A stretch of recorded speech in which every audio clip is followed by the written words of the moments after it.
What is good, rookies, and welcome to our Supercoach After Dark for round 14. It's the official one this week. We had a little midweek After Dark just because why not?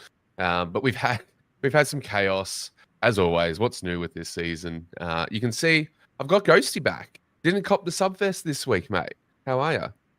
I'm one of the rare ones to avoid it, thankfully. No, awesome to be here, man. Been looking forward to it, and yeah, another week of carnage, another week of frustration, but we're here and we're ready to go. That's it. Now, unfortunately, the background of mine hasn't seemed to have come in very well, but oh, there we go. If I put my finger here on Stewie's butt, out of all places, you can see the bump. So it's made its way onto the background, which is awesome. But no, you summed it up pretty well. It's been a bit of a chaotic round. I myself jumped on a McKercher, which, as much as people are going to get upset, look at the stat line. Look at the roll. It's beautiful. He was just a butcher, more importantly. In the rain, the conditions weren't working, but the stat line itself, I'm very happy with. It's just this wasn't his night from Supercoach scoring perspective. Were you one of the ones that grabbed Kirch? No, I decided to just pay up for Naz, which he was still a bit of a bargain at 506k, and Mm-hmm. um, I was actually at the gym when he was playing to start, and I thought, oh god, he started terrible turning the ball over, but he actually ended up scoring really, really well. So I do like the Kirch pick. I just think, yeah, it's the conditions didn't suit him, and that's just bad luck. But he's a Marvel boy, so maybe don't sell games and play in Perth, and he'll be all right. Yeah. Oh, look, it is just one of those things. Like it's easy. I mean, I traded Zorko out to get Kirch in to open up room for TDK to then trade Gorn. So it's a stinger. But again, if I look at it as for what I bought, I like what I've seen. Like I'm not worried for the rest of the season, sort of thing. It just stings this week. But alas, Zorko was always going to pop off at Gabba to a degree. Like he just does. But he's got GMHBA next week, so he might have an absolute shocker, and then I feel a little bit better about my pick. So, all right, let's get stuck into some comments. Daniel Green, member of the channel, thanks for hanging out, mate. Only thing worth waiting out for my side is in the mud. Year's done. Even went out in all hope and put the VC on Bont, which also failed. So thought, why not get the double and put the C on Dunkley? Ooh, that's gonna sting. That is got to sting. Dunkley again with Payne going down. They it's just one of those weird odd ones where they had to throw people around just to kind of survive, and it looked like Dunkley replaced Hipwood because Hipwood had to go back to replace Payne. And it's just, I'm not too worried overall. I know I was talking to you, Ghosty, about potentially trading him out, but that was just my emotions getting the best of me. Because I also have a Nukem who needs to go. Can't hold on to that absolute. Yeah. I'm not gonna say too many bad things about him. I'll revert, but he needs a big cup of cement. He's very soft. He's a soft boy. He's a squishy boy. Not fast. Nothing. So maybe I should call him the Marshmallow Man. That's good. We'll see.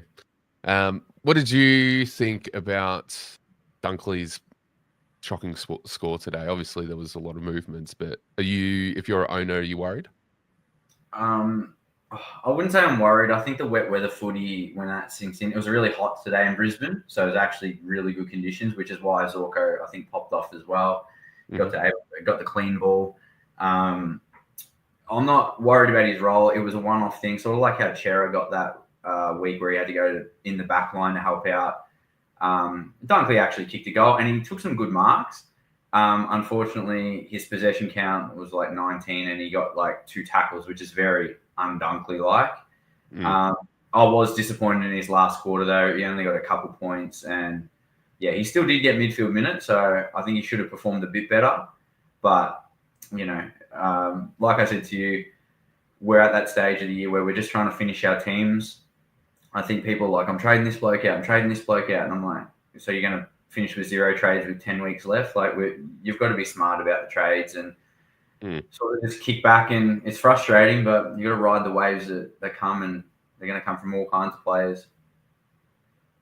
Couldn't agree more. Speaking of the horror man himself, Nukem, Duty, my trade to Nukem now not looking so good. Goes from 114 to 73. Mind you, that 73 was because of a 40-point scaling almost for the game-winning goal, just so he can bench him for his bye and cop McCall of score, which would probably be better. McCall is probably going to be more consistent. I'll put it that way. But yeah, no, look, I think I don't know. I don't really have the trades to get Nukem out of my team. I don't have to trade him out next week, so I'm good for the bye. But man, it's hard. It's so hard. I feel like we're going to see a lot of these ones as well. Why do I trade out Zorko over Ashcroft? I hope you meant baby Ashcroft or not Will. I'd still be holding on to Will. I mean, Brisbane just had one of those games. Let's be honest. Like it wasn't outside of Zorko. The rest of the squad didn't do too well. GWS just ran a mark. Whitfield had an absolute blinder. Like it was. I think Callahan also had a good return game as well. Very good return game. I was actually really surprised. He did very good. Yeah, Cadman and Hogan, like the two forwards pop off absolute bags. Green did pretty decent. Yeah, that was a Cadman arrival game. The way he was flying at the ball and taking grabs, like I was like, oh, he's here. So well done on the kid. I think we've been waiting for him to jump to turn it up for a while now, and I was even amazed. And yeah, Hogan's Hogan. He was just kicking them from anywhere. Didn't care. Yeah, not even marking them, just kicking them off the ground and catching later. So it was good to watch, though. I definitely love seeing Cadman finally turn that corner. Yeah. With just with form, like he's definitely like progressing and forming up as going to be a pretty dominant forward once he hits that prime period as well, which is very, very exciting for GWS. Yeah. What do we got here? CJG. The ups and downs had more Whitfield. Holmes also had Newcomb, Bond, Dunkley, and Kirch. That's Supercoach. Can't have all your picks pop off, and if you do, I mean, Jam, you're having a good week. But I mean, more. Are we potentially getting trapped? Are people going to jump on after his bye after this absolute spike score of a 162? I personally won't be. Neither. But yeah, I think you got to. If I could give one piece of advice, just don't be so reactionary. Everyone's going to jump. Oh, Kirch was a shit pick. His break even's low. He's made money, and the role will still be there. So don't stress about that. It's like Whitfield's back. People could have panic traded him out the last couple of weeks. Now look how silly that would have been. Just get your team finished, ride the waves, and then if you've got trades left, and if there's obviously an injury or a chance like a buy that you can do a big correction, like Bont. If you don't have Bont, he's going to come down cheaper. If you've got a Zaki Merritt or whose role's completely changed and looks like it's going to stay that way, then look at trading, but don't just do it before your team's finished. That's just asking for a disaster. Yeah, I mean, look, if I can give any logic or guiding conscience to those that are even considering more, if you have him, love that for you. You absolutely deserve it because you've copped it massively. He's only tonned up twice this season, and this is his third. He's dropped 2 30 to 40s, couple 50s in the 60s. Like he's just very all over the place.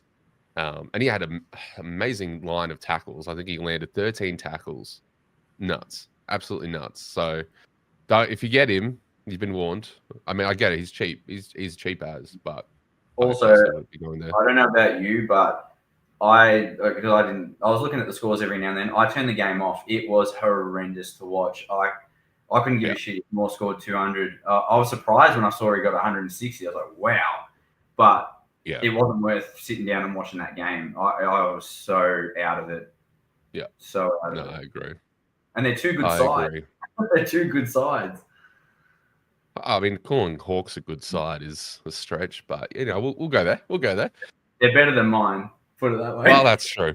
That's true. We just wiped the floor with your boys, but that's all right. Interesting one. A lot of talking points around this one, I imagine, is Bont. Those that bought him in would be spewing, given the attention that he had and the really shocking score of what did he end up falling on? 66, I believe. 66. Yeah. Are you a Bont owner? Did you jump on the Bont train? No, did not. had the hard and fast rule. I've picked all players based on their value. And that's what, technically I was looking at Kirch over Nazaya, but Nazaya for his price is still value. That's why I went with him. But yeah, I haven't paid 600K for any player this year. The highest I would have paid is Whitfield early, which I think it was about 580, 590, which is close. But this is exactly why you don't. And I know like people, you can defend it, and I'm not having to go at anybody that picked him up. If you want the name, you want the player, or go for it. But for myself, it's value, and Butters was like 80K, 90K cheaper, and he can do exactly the same. So, yeah. Yeah. I think it's so hard because you look at the fixture coming up and you think, it's kind of like that Sherry situation where it's almost like we have to go now, or he's potentially going to outpriced. Yeah. Sherry and Gorn, I think different kettles of fish. You can't. Ruckman don't get tagged.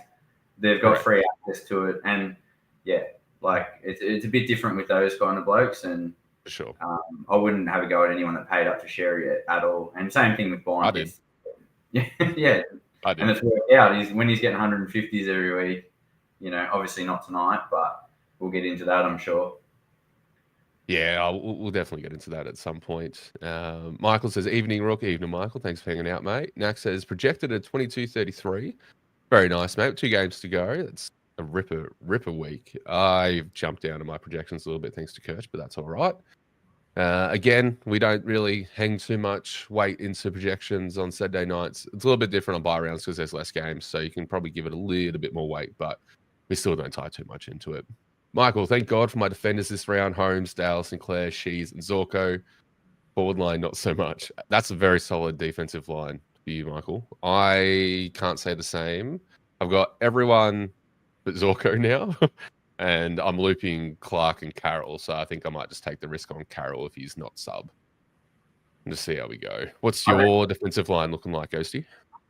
My defensive line is pretty similar to that of, I say that prematurely. I've got Dale, Sinclair, Naz. Forgetting off the top of my. I got Whitfield as well. Yeah. I'm just bringing up my team now so I can have a look. It's pretty similar. I got Rosie as well, and Geordie Clark. So not too different. Pretty happy with my back line, but yeah, Maxi Holmes is obviously killing it with their soft run. So good on people that jumped on him. And I've had him before. Wasn't not the greatest fan of his, but he's killing it. Like, give him props. So, but that is a very solid defensive line, Michael. Very solid and performed well. Yeah, no, it's very good. I want to know what your forward line's looking like though, because it's probably as shocking as mine. I mean, like Rankin just managed an 81, Daniel a 79, and I had Pedler's 35, and then I've only got Track. I don't have a cover for Warner, unfortunately, but that's all right. Yeah, it's just one of those things, really. Goza, ladies man, why did all my players not have to get all the clangers? Yeah, that's pretty much it. Probably would have got a ton with less clangers. Tom Stewart is back. He sure is. This is what you bought him for. Like, he's been a great pickup if you jumped on him very cheaply. Again, I'm kind of spewing, playing on words there, that I was stacked in round 16 because I would have 100% got him back in my squad. Like, since coming back, 98, 103, 111, and then I think he got, what did he get today? Where's my there? 110, 109. 109. Like, very, very solid for the price that you paid. Man, that's good. Man, that's good. But yeah, Michael thinks Kirch is the trap. I don't tend to agree. I think the role was there. Even Hex says, not worried about Kirch. We'll bounce back next week. 115. Mate, I hope you're right. I really hope you're right. That'd be sick. I'm not worried. I don't think Kirch is a trap. The role's there. Everything was there. He just butchered it. And the conditions for that second quarter absolutely killed. Like, his first quarter was so good. Very, very solid. Like, that's what we bought him for. It's just sometimes the game doesn't go that way. Green, Daniel. The Greens of Daniel. Well, it's official. My year is done. God, bad, good, bad captain. God, bad captain. Choice, bad everything. Yep. It's all right, mate. It's all right. Hey, it's one of those years. Everyone's having a shocker in most cases, and the ones that aren't either planned very statistically and accounted for a lot of things that we couldn't foresee. In that case, I want to know who they are so they can give me tax lotto numbers. Otherwise, it's just a bit of luck that falls either way. It's just one of those seasons. Like, I don't know. You've played this game for a lot longer than I have, Ghosty. What are your overall feelings on this season? Has it been tougher than previous? Well, this is the weird thing for me. Yeah, I have played for a while, but this is the first time I've played for rank. So I haven't put as much thought into it. I've sort of just, played for league and stuff like that, which I've always done pretty well in overall. But, well, actually, I think even last year I went undefeated until the grand final and lost. So that was fun. But, yeah, as far as on like rookie wise, definitely, I haven't seen. So I've had to be forced to do a bit more cash plays with cheap premiums to try and, Lucky Kirch that you could throw the dice at and hopefully it goes because his break even so low. So if he scores low, but I know a couple of people that jumped on Benny Keys and they're loving life. So Yeah. it is a bit chaotic, but like I said, you might have a shit week this week, but that means another bloke will have a shit week next week when you have a good week, and it all balances out. Just keep your team upgraded and sort it out from there. Don't worry about sidewaysing everyone. Just get everyone completed, kick back, let them play. It's up to the coaches and the players. Like the Dunkley thing's out of our hands today. Like who could have predicted that? He didn't even get in with someone else, and then they get moved. So you can't predict it, man. Yeah, and that's exactly it. Is like you can. I know a few people kind of harp on this, and I tend to agree, is that you can look at all the statistics and all the data, and again, like we've seen it before, and I've said it many times, is like you can have all the logic for your trades. Like my logic in trading out Zorko was to open up room to finish my team, and my theory on trading out Gore next week is to help finish my team. Doesn't mean it's going to end well for me. Like I expected Zorko and was prepared for him to go 115 plus this week, being at the Gabba. I knew that.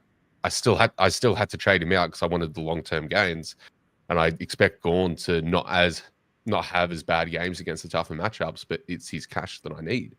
Yeah, it's just one of those things with Supercoach. Like the sub rule sucks and injuries suck, and we can't do anything about it other than try to speculate and take random stabs at the dark. Like Sheldrick, grab the vest for how many games of the season?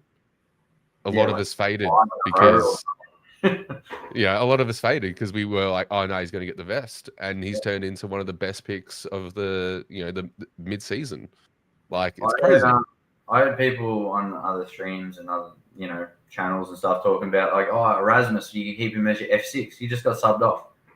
Like I was this close to getting Erasmus this week too, and then I saw his like first quarter, and I was like, oh, that would have worked out well. It just happens. Like it's unpredictable, and that's your theories are your theories and your strategy is your strategy. That's the beauty of the game is you get to do what you want, and there's no one that's perfect. Everyone makes a shit trade. Everyone makes a shit call or has a shit score or a shit week. It just happens.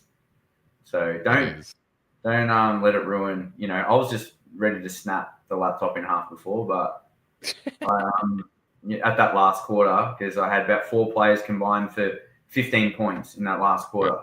I've never seen a quarter like that before. So but you just wear it. Bad day to be drywall, apparently. Yes. If you guys are here hanging out with me and Ghosty, one, appreciate you hanging out with us. Firstly, if you're hanging, just give the stream a like. Helps a lot. Helps the algorithm. Helps tell us that you like what we're doing here. Jason, love your pick, mate, of good old Braddy boy, who will be with us tonight.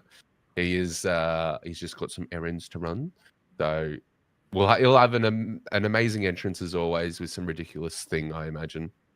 But he has picked up the Doc instead of Kirch, so fingers crossed Doc can get a better score. I imagine he might. However, with the news of Sam Walsh being out for 5 to 6 weeks, do you think that there's a potential that Doc gets some mid-rotation to help support the midfield now?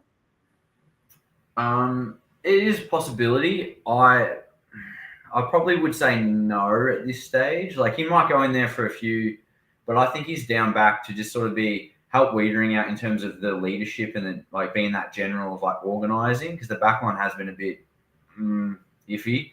But I dare say you'll see obviously Cripper, Chera, Hewitt. I think Motlop goes in a little bit.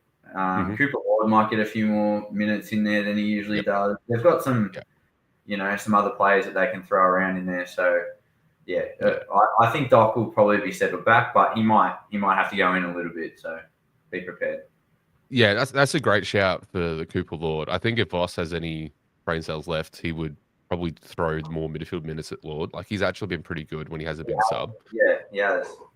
So you'd hope that would be the case. But I think if anything, does this help Chera and George Hewitt from like a Supercoach perspective? Do you think they get more cut of the pie and potentially a little bump up in scoring potential?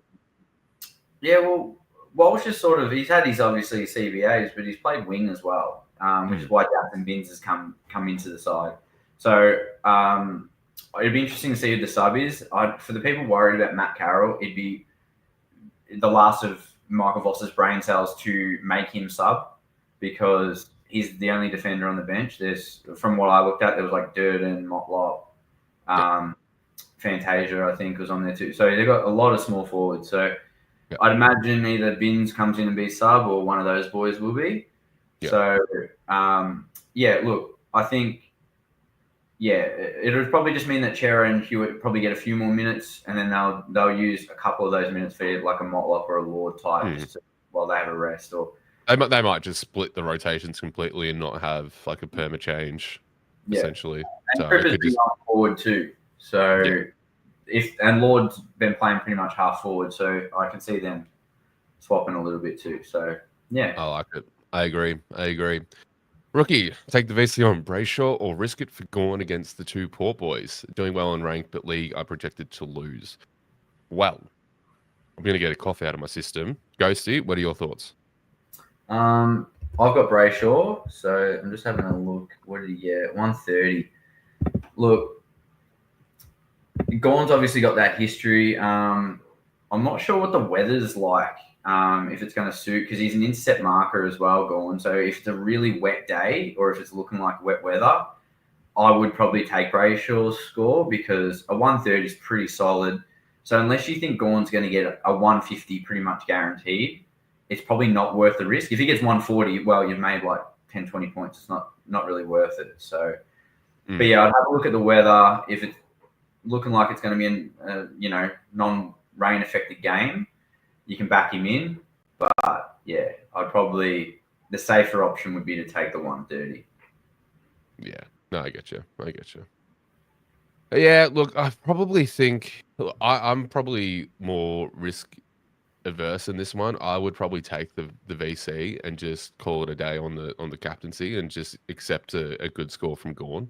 Like I very much almost at the last minute flicked the VC to Holmes, but then I thought Gawn should still do well. I've got TDK in this week. I'm just going to keep my VCs in that.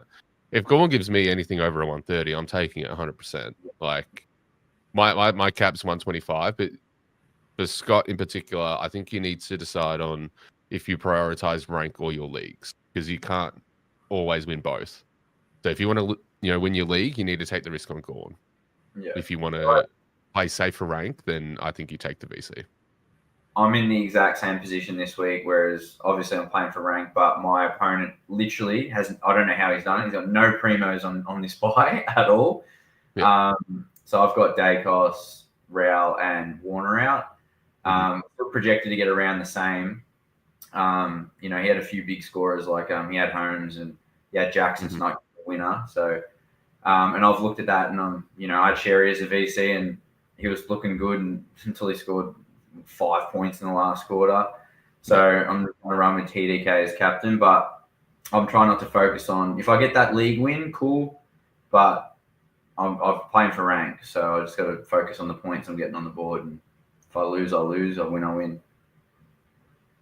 Yeah, no, I get it. It's just one of those things. Sometimes you get the best of both worlds. Sometimes you have to make a call. It just really depends what you prioritize, and that might change depending on first half of the season you might try to do both, then maybe your rank drops off, so then you focus on leagues, which is what most people do. They're out of the main, top 100 that they drop out of the top 1%, and there's no real chance, they tend to just focus on leagues. So Yeah. I personally don't really care for leagues and probably never will. Even cash leagues, I don't really participate in just because it's not really my thing. But that's just me. Everyone's different. I mean, Corey Thomas. Yeah, you're going, mate. I was just going to say quickly, people, at the end of the day, you're trying to score the most points possible, which should help your rank and your league. The league obviously does have a bit more intricate thinking to it because you're looking at matchups and whatnot. But just try and score the most points and then that's it. But I think Brayshaw is safe, man. You just take it. For sure. Corey Thomas, Nukem is a peanut, and he's a Hawthorn fan. Mate, I couldn't agree anymore, and I think peanut's putting it very politely. I hate watching him play. Like, he just doesn't look interested at the ball. Like, there's no speed on him. He just tries to run through people, and it doesn't work. It's just so shocking. I don't know why. It's the worst trade of the season, and I will be haunted by... I'll have PTSD from this pick. Guaranteed. Daniel's Pigeons. Nice name. Welcome in, mate. Washcroft a sideways trade on his buy. Would leave me with 4 trades. Been a great pick and not the worst M8, but he's not a top liner. Ooh, I had a quick answer. I'm going to say no. Not unless you're like absolutely stacked and you need cover. Maybe.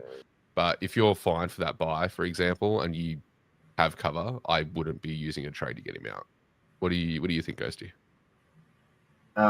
It depends on. It's hard without seeing the team, but if you're full primo, the only one I'd consider doing it to because I will be full primo and I'll have about 4 or 5 trades left, and they're going to be for injuries, which is annoying because there's a lot of potential price drops from some good players. But if you're full primo and you haven't got like a Bont who's coming down, and that's sort of how I'd look at it, or a JHF if you don't have him, someone that is a top liner that's going to be cheap, then that would be the last one I would do. But like I said, it's team dependent. If you're full primo, if you're not full primo, do not do it. You need to make your team full primo, then do all the sideways crap. Agreed. JCR wants to know who to captain: Gorn, Butters, Rosie, Chera, or the Tractor. Who would you go for out of this? Ooh, I'd say Gorn. Yeah, I'm gonna say Gorn. There's so much. Yeah, there's no tag. There's less like there's no role change things that could happen if someone else gets injured. Yeah, I'm going Gorn for that one. Maxi, how are you, mate? Not taking the 136 from Brayshaw, rolling it on Max. Risky. I like it. Could pay PTSC. Off. Yeah, sorry, go on. No, I said could pay off. Yeah. It could. Yeah. It could also not. I mean, a lot of people might have rolled the dice on Sherry as their captain. Maybe they got a Bont VC and they went a Sherry captain. I've seen a few of those float around. Like, just because it's a easy matchup to a degree doesn't always mean it's going to go through that. And it's a dual ruck for Freo. Also a dual ruck by the looks of it for Port. So I'd be VCing him if you could. But yeah, no one has that luxury. Freo's dual rucks are definitely probably a rung better than Port's. But in saying that, Sherry didn't come off in the last quarter. He actually played the full quarter. He got beaten. Plain and simple. Darcy beat him in the ruck, which is, I didn't think I'd say that. He was gassed. He couldn't go anymore. Yeah, Jackson running around out there like a midfielder as well. So, he did try, but yeah, that last quarter, it was a terrible watch. He was getting beaten. Yeah. No, I agree. PCSC, evening lads. Good evening, mate. Thanks for hanging out. The only reason I didn't get Kirch in is because I couldn't decide on which one of Neil or Zorka to trade out. While if you kept both, I dare say it worked out quite well for you. So maybe just sitting on your hands, which is probably a really good tactic in some cases, actually paid out for you. So good stuff on that. Who do we think is better for flex, Butters or TDK? He has a full midfield and has Sherry and Gorn. I'm easily going to lock in Butters. I don't think you can, because Butters you can easily flip around to a mid with DPP and have a lot more flexibility, whereas TDK you're absolutely locked in. So I'm going to say Butters. What about you? I would agree. The only ruckman I would have in flex is Luke Jackson because he has forward DPP. That's the only one. Yeah, that's good. That's a good shout. Yeah, but yeah, Butters, like you said, you could swap him for defender mid, forward mid from Yep. DVP. Yeah. Yeah, there you go. Hopefully that locks in your trades for this week, mate. Jason, what do you think of Thilthorpe as a trade in a couple of weeks after he drops? Pros have a good run home. I have something against key forwards because I did it last season just because I thought it'd be like I got Kerno and some other ones and they just didn't pan out just because they need to kick bags to really score well. It's just I probably think there's better options. What are your thoughts on the Thilthorpe? I'm not a big fan of key forwards also. I don't think I've really had one since Buddy Franklin was running around because he was a bit of a must-have. But it's just I remember earlier in the year people were looking at Thilthorpe as well, especially when they were coming up to play Collingwood at the G because they were certain they were going to kick 10 goals on Frampton. It's the only game I think Thilthorpe didn't kick a goal. So might have a good run. Key forwards are very volatile, so I'd just stay safe and pass on that. Yeah. No, I like it. Oh, look at this burner account. Not really. Brad's on his way heading back to the hotel now. Very good. Thank you for the update. Daniel, I'd be lucky to crack 1800 again this week. Oh, things, mate. I feel ya. I mean, I had a 1660 score first buy round, so I know how it feels. I was going to go Holmes, Mills, and Clark 2 weeks ago, but instead went Bont and Clark and got some other spud. Very costly. And this is, again, we don't talk about this sort of thing or from a you're right, you're wrong. Again, you have all sound logic before you make your trades. Sometimes they just don't pan out. It's just how it goes. I want that value because, the cash gen is a major issue this year. And like, I'm probably going to be waiting for a Toby Green or now a Brett Daniels to drop in price to finish my team. Like, that's how low the barrel I'm probably going to be looking for my final upgrade in a few weeks to come after their buy. I'm not happy about it, but it's what I got to do. Means I miss Bont, means I potentially miss Butters. The only way I can potentially get Bont, which I may burn the trade to do it just because YOLO, is just go nuke him to Bont and just call it a day. But even then, Bont still has more money to lose, so I might just wait. Yeah. We'll see what happens. If you do have someone like a Green or Daniels as your last player, because they're cheap, don't crack the shits and think you're not going to get, you're not going to, I'm not going to compete anymore and all this stuff because, like I said, I had Toby Green for a cash play, which failed. You're going to get him a lot cheaper if you do get him, but at the same time, there's logic behind it. He has a ceiling. He has gotten he got a 149 or something this year. He's had 4 120s. So just because he might not have the name, how many players are going to outscore Bont this week? Just think of that. It just doesn't matter. Zach Johnson, he's a rookie. He outscored him this week. There you go. Yeah, that's your boy. Yeah, 500K difference. It happens weekly. So try not to focus on I missed this point because it's going to happen every week. Yeah, exactly. I will say, nice little shout out to JG. The boy flipped me from McCarthy to Johnson at the last minute. He sold me, and I went there, and I'm so glad he sold me. So you kiss that man. Very, very nice little run there from Johnson. I think he might be I don't think I see a lot of people were thinking about having Clark at their flex instead of Mills to get a stronger 22. If they skip Johnson to get McCarthy, I think they've just lost that ability because Clark did not look the goods tonight. He got played. Don't even get me started with Brad Scott because I'm gonna oh my god. I know I figured you now. Yeah, you did that on purpose for sure. I definitely didn't. He was he plays wing, but you see him sitting on Jeremy Cameron. It's his 4th game. I know we're definitely light. I'd rather you chuck Will Setterfield or someone like that was getting. You're trying to get him to run with Holmes and Smith. It's not going to work. And Setterfield had a very good game himself. He's a contested beast, and he did. And that chase down, he didn't really tackle Holmes, but he just chased and put the pressure on Holmes. One of his 35 million kicks stuffed up, and but just don't. That was a Scott error. If you've got Clark, don't get pissed off at Clark. He's a kid that got put out of position because his coach is a retard. Yeah. Yeah, he was And just no, trying to compete against his better brother and it didn't work. no, 100%. Apologies for the R word too. I only say it in regards to Brad Scott. That's right, mate. It's after dark. I'm sure the people will understand we're all just No having a offense. bit of an emotional outbreak. Yeah.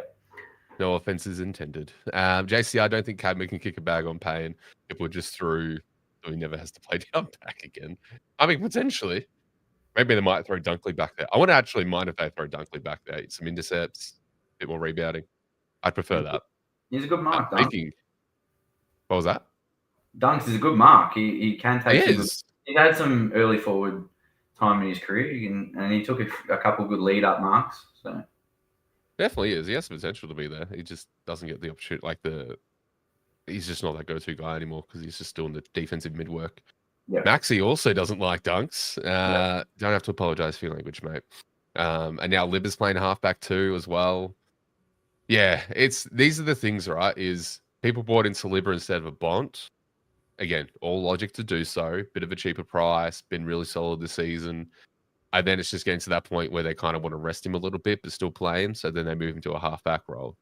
Yeah. Like it's so tricky sometimes. Like you just can't predict those things. That's exactly what it is too. Because Bevo did say he would rest Libba throughout the year, and I don't think he's had a rest yet, other than the bye, obviously. So yeah, it is exactly that. So yeah, we can't predict it, man. No, and you will start to see that the teams that are in contention for finals, if there's anything that the star players need, they're probably going to manage them to make sure that they're good for finals. So whether that means a different role for a week or two to keep them on a light load, sure. If it means one game off to manage them, like it's probably going to happen. Like I wouldn't be surprised to see Stewart or Dangerfield or even Smith rested, between now and finals. Absolutely. Just to get them in good form for finals. Like it's pretty common that happens. Yeah, I reckon about a month out after their bye, I reckon it'd be good. And then you got another 3-4 games. I agree. Luke reckons that Kirch can keep his role, or hoping that he can keep his role. I think he will. Like again, we look at this in a skewed like Supercoach perspective, and like wasn't the greatest, but like from an AFL perspective, like the whole team butchered the ball. Like no one was a clean kick. Aldiu was in shambles. He had a really good start, but then went to shambles. Sheasel as well. Like he got, I think, what did he end up on? Let me just quickly have a look. They both got so he got 27 disposals. Like he had 24 kicks. Like he got kick-ins. Like the role's his. Like I don't think that's changing. And they were looking for him in that transition as well, like the 1-2. Yeah. Like that role is so his. He's not going anywhere. Did he get more kick-ins than Daniel? Let's have a look.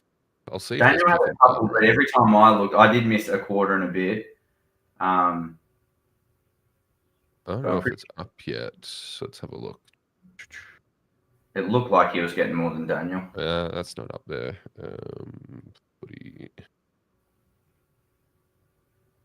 Let me see if I can find it. Kick-ins. So Kirch had the most kick-ins. Yeah. It's his role. He had 50% of the kick-ins, and the rest was split between Daniel Hardiman and McDonald. So shout out to footyscores.net for having all that stuff available at Get. DFS is a little bit slow. Damn, footy scores. Damn. Cause up, they played more on the CBAs. They did. I think is what helped him get those tackles first and foremost.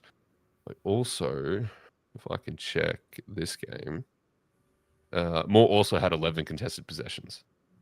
Like nuts. Like so just what a massive. Is that Hustwaite was the reason that Moore was out of the middle? Is that what you were saying? I don't know. Maybe the pencil broke. The pencil had no more lead. The pencil wasn't even there. Like no, I feel so bad though because everyone got built up. Like, oh, he's back. Let's go. Pencil's back. Housewaite's in. Oh shit, he's on negative. He's gonna hit his -9 break even, literally. But that's funny. Could that be so if Moore took that Hustwaite like the midfield time and that sort of role? Yeah. the point differential for playing the same role is insane. That's like a 4 points and a half versus 100 and whatever he got in a half. That's crazy. But Yeah, it's wild. It scores a 4 though. Fucking hell. Yeah, Like, come on. it's ridiculous. Ridiculous. Luke also reckons with Warple back next match and Will Day coming back in probably 2 months, it will hurt more. I agree. Yeah. I'm not even going to, CJC also recommends not getting on more. Had him for 2 months. Now never looks like scoring well. Yeah. I looked at him when he was, I don't know, what's his price now? It was around the 37 mark because he was. I was looking at him and Toby Green because they were about the same. Yeah, it was about the 370 mark, and I considered it, but then I was like, no, I'm done with any Hawks players, to be honest. No, thank you. No, thank you. Joshua, the man. If this is the man, I think that made me have this villain arc with George Stewart. Welcome in, mate. It's been a while. Ed Richards has been a better pick. He definitely has been, and I have Ed Richards, which is also why I was kind of comfortable fading Bond, is because I think Richards probably outdoes it. And he doesn't get he's better in the mid and doesn't get swung forward. If anything, he gets swung behind the ball. Yeah. So Richards has been such an amazing starting pick. I think so many people got scared off that pick just because he was injured. But I know so many people, including myself, looking at him, and if that wasn't for that injury, he wouldn't have been a pod. Put it that way. A lot of people would have jumped off. But well done for you doing it, mate. What a pick! Oh, it's been so good. At least I got my top pick, which is Richards, and then my worst pick's Newcomb. All in the midfield. Shambles. Scorch Earth, welcome in, mate. Thanks for hanging out with us. Hope you're well. Jason, Holmes has been unreal the past couple of weeks and has some awesome fixtures ahead. Big scores hopefully continuing. Well, this is a thing of what some people didn't pick up Holmes for. He was very much a bit of an up and down roller coaster for the start. It was like, he'd give you a 120 pluses, but then he'd give you a 70 or 90. Yeah. Anywhere between that point. Whereas, since round 9, he's only dropped 176, which was a tag game. Since then, like before that, he did a 134. Then he went a 128 against Bulldogs, 107 against West Coast, 152 against the Suns, and now 155 against your boys. It's just, I went there purely for the ownership because I wanted to kind of block a little bit because it was a bit more highly owned in the back line. Yeah. It's the only reason why I went there. I didn't necessarily, I wanted Stewart instead, but he wasn't ready at the time. Yeah. It's just kind of luck of the draw, I guess, because I knew I was expecting the roller coaster and I've been a little bit kissed. He has been up and down, but every primo's got a 120 and a 70. There's name me one that hasn't really. That is literally that. So literally. Yeah, like I said, I've had Holmes before. Personally, don't really love him as a player and stuff like that. He's not one of my favorites, but you got to respect what he does. And man, the last few weeks he's done an outstanding job, and the speed and everything like that. I do think he's a bit soft when it comes to him actually getting tagged. I don't think he's sort of a bit Nick Dacos about it and doesn't really break through him. But it is hard to tag. So he keeps doing efforts like this, and you can tell when he's confident. He was just like, I'm running everywhere today. Doesn't give a shit. One of the plays where he absolutely split your pack in half at the mid, took it, did a goose step, and just split through his, just took him on. It was beautiful. Yeah. I'm sorry. I shouldn't rub it in, but no, mate, rub it in. I don't give a shit. It was funny though. I think the most comical thing I've seen from that game was seeing Clark on Jezza. Yeah, so funny. Why? Just every time you bring that up, I'm just gonna brain explode. What the hell are you doing? You bring in a ruckman key defender, but we don't put him on him. You put a fourth game. Who did he go to? He was on Blackiston went to Neil. Yeah, he was on Neil. Neil had a good game too, actually. How did Neil end up finishing? He did well. He kicked 4. I don't know if Brad held him, so. Well, Neil only got a 77. It's probably good that you traded him out. Yeah. DJ may have put the C on Sherry one too many times. Was bound to let me down at some point after relying on him for the last month. Yeah, I mean, could be worse. Like a 108, still not like you could have put a C on Dunkley, like one of the lads did. Like it could have been a lot worse. Sherry's been very trustworthy. Like there's no issue. I think The only reason why I didn't VC Sherry into Gorn is because I picked up TDK this week because I'm getting ready to Gorn next week. So I just needed to have a bit of a plan. If I didn't have TDK, then yeah, I probably would have chucked VC on him. So can't blame you, mate. I think a lot of people kind of went there as well. It's not the score that he finished with; it's the fact he was on 105 at 3/4 time. That's where people are pissed off. Yeah. Because I'm one of them, and I was pretty pissed off. If you said before the game you get a 108, you'd be like, oh, a bit of a down game for him, but ton up. Yeah, no, I agree. I But agree. 105 Placey. Yeah. Oh no, Placey's in the chat. I think me and him are in a head-to-head this week, if I am not mistaken. Yeah, we are. We're in Spilsy's div, mate, and I've got you. We are 10th and 9th.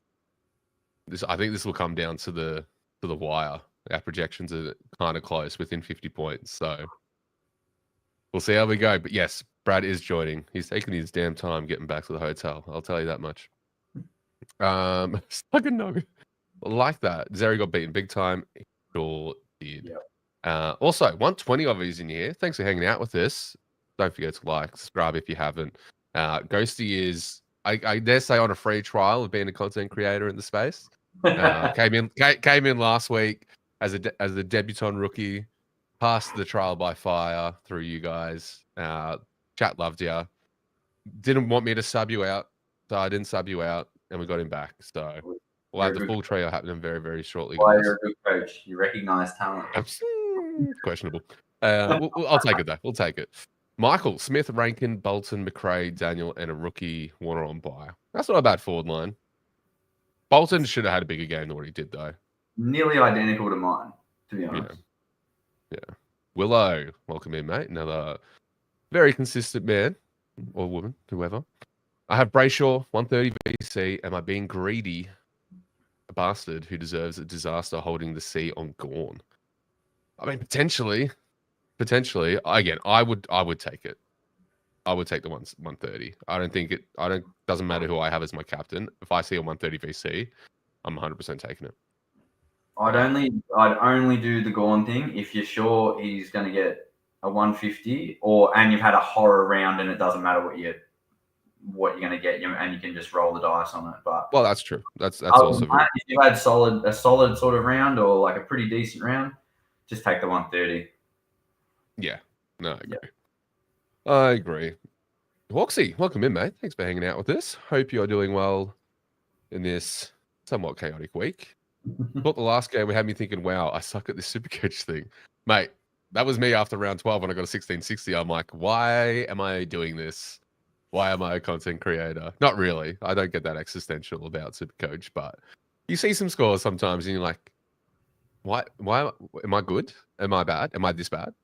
Am I really this bad? But you just have bad weeks, man. It's literally just Supercoach. Like, I think Ghosty can probably come up with 5 different rounds from different seasons where he's like, why am I even bothering doing this?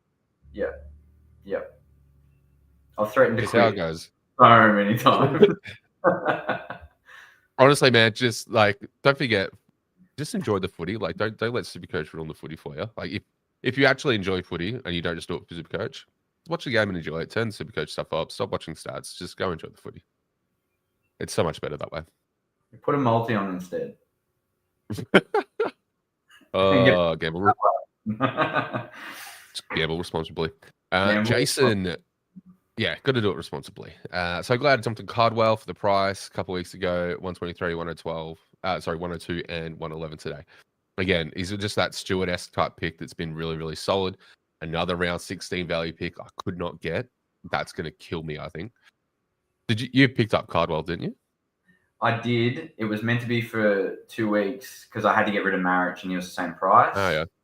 It stuffed me up though. So I actually, it was a bit annoying, but I had to trade him out this week to get Butters. So he did score well, but my midfield's complete.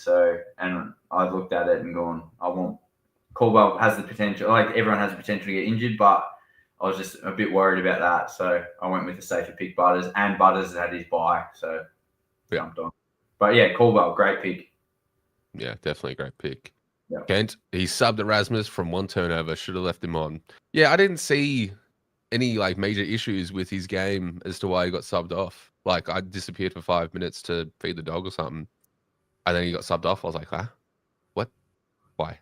I honestly think it wasn't anything to do with his like anything Erasmus did. I think Fife was the sub. They wanted a big body in the wet experience, and they just subbed off a younger kid for a bigger body. Very valid. I like it. They logical takes by someone that's not me. I like it. I like it. DJ, Jackson Pryor. Oh, don't tell me about Reed or Pryor. They've been the most annoying picks of my season so far. Have been one of the best rookies that he's had this year. Held him all the way through, barely lost a coin, and met his BE of 87 this week. I mean, look, who would have foreseen all the injuries to that back line where Pryor's the last one standing and then just becomes like the main man, essentially. Like him and Johnson essentially taking that back line by the throat, I believe. I mean, this is your boys. You could probably talk more on it, but do you think that Pryor's just been a bit of a opportunistic kind of pick where it's just worked out? I think early in the season, people were worried he was going to get dropped when Essendon started sinking it up from the start. But he's, like I said, I actually like him as a player. I think he does do a decent job.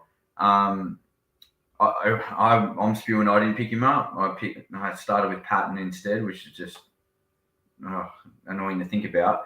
But like I said, we try not to focus on our misses. But yeah, as a player, he's done pretty well. Once again, Brad Scott, horrible matchup. Putting him on Dangerfield, just, no. Yeah. No, I get you. Good pick.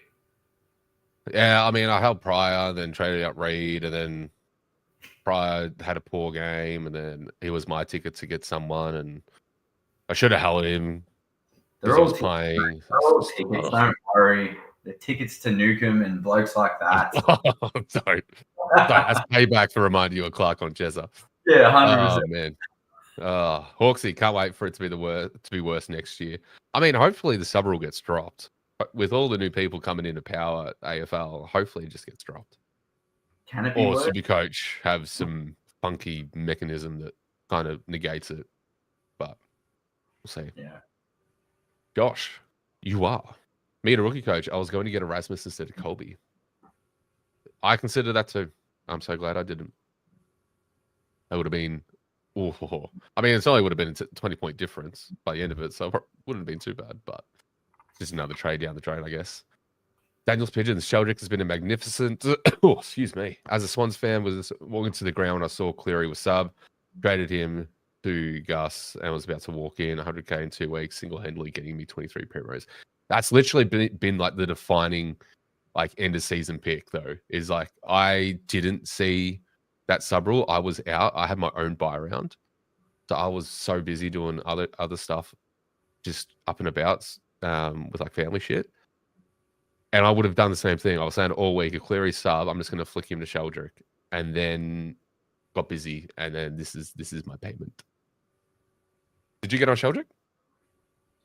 No, I started him at the beginning of the year when he got subbed off from like 30. Oh. And then I rookie corrected him to, I don't know, it would have been Lindsay or someone like that. So, but yeah, great work getting him in. But who could have seen him through all the subs and stuff like that? It was just insane. So, yeah. No, that's good. That's good. Yeah, we got a few people saying that Walsh out probably just means more time for Binns and Lord, and they probably imagine Doc stays in that role, which is good. That's probably what you want to hear. And Josh suspects Fantasia will be the sub. So fingers crossed for anyone that goes on Doc that is definitely the case. Hawksy, my next week matchup is the only one above me in rank, and it's a week where there's no Gorn against me. Thank you to Supercoach people for setting that up. There you go. There you go. Captain Flash, welcome in, mate. Thanks for hanging out with us. Looking at above 21 this week. Should I take the Richards 138 VC or go for Glory on Max Gorn? Please take the VC. Please. Yep. Please. I would have taken it. I considered VCing Richards as well, but it's so hard to not VC two good rucks when they have good matchups. No, take it. Almost impossible to negate it. But yeah, 100% take that, Captain. Willow, love the sage advice about bad trades we all have with Supercoach, but I play golf with my game and I need a good Supercoach score so I don't become... Great show again, guys. Makes my Saturday night. Oh, Willow. You guys make my Saturday night.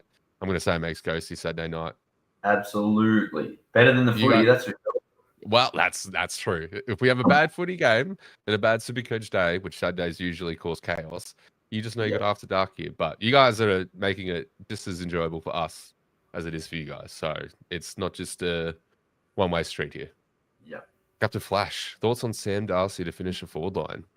I mean, he just looks unreal in that forward line. Like, is there anyone that can contend with him? Sam defensively? Maybe. But even then, he got a bit of a bath against Logan Morris today, which is a bit surprising. But they'll get stuck into him as well. Every free kick he gave away, the Brisbane boys are right into him. So, look, one-on-one, if you give him a clear run and jump at it, no chance you're stopping him. You got to beat him before it gets, like, the ball's coming to him. You got to get him out of position or stop his run. Yeah, you got to use your body to block him out of the contest, sort of thing. Like, if he gets into it, you're not getting that ball. I don't mind the pick. Like next week, there's gonna be a few value picks. Like McRae is gonna come down. I think there are better options than McRae. Don't ask me why I have something against McRae. I just don't trust the pick. I don't know why. I don't hate the guy. I still think he's fine. Like he'll have his ceiling scores of 160 that we've seen. He just hasn't done it consistently enough that I think he's top 6. But I like Darcy. Darcy's probably the only key forward I would potentially consider. Agreed. With the Marla run, he'll avoid the wet. So correct. That's another reason as well is the roof. No wet football. Willow, round 16. Do I hold Lashcroft as the 24th player and 140k, or trade him for 340k bank and no bench with 6 trades left?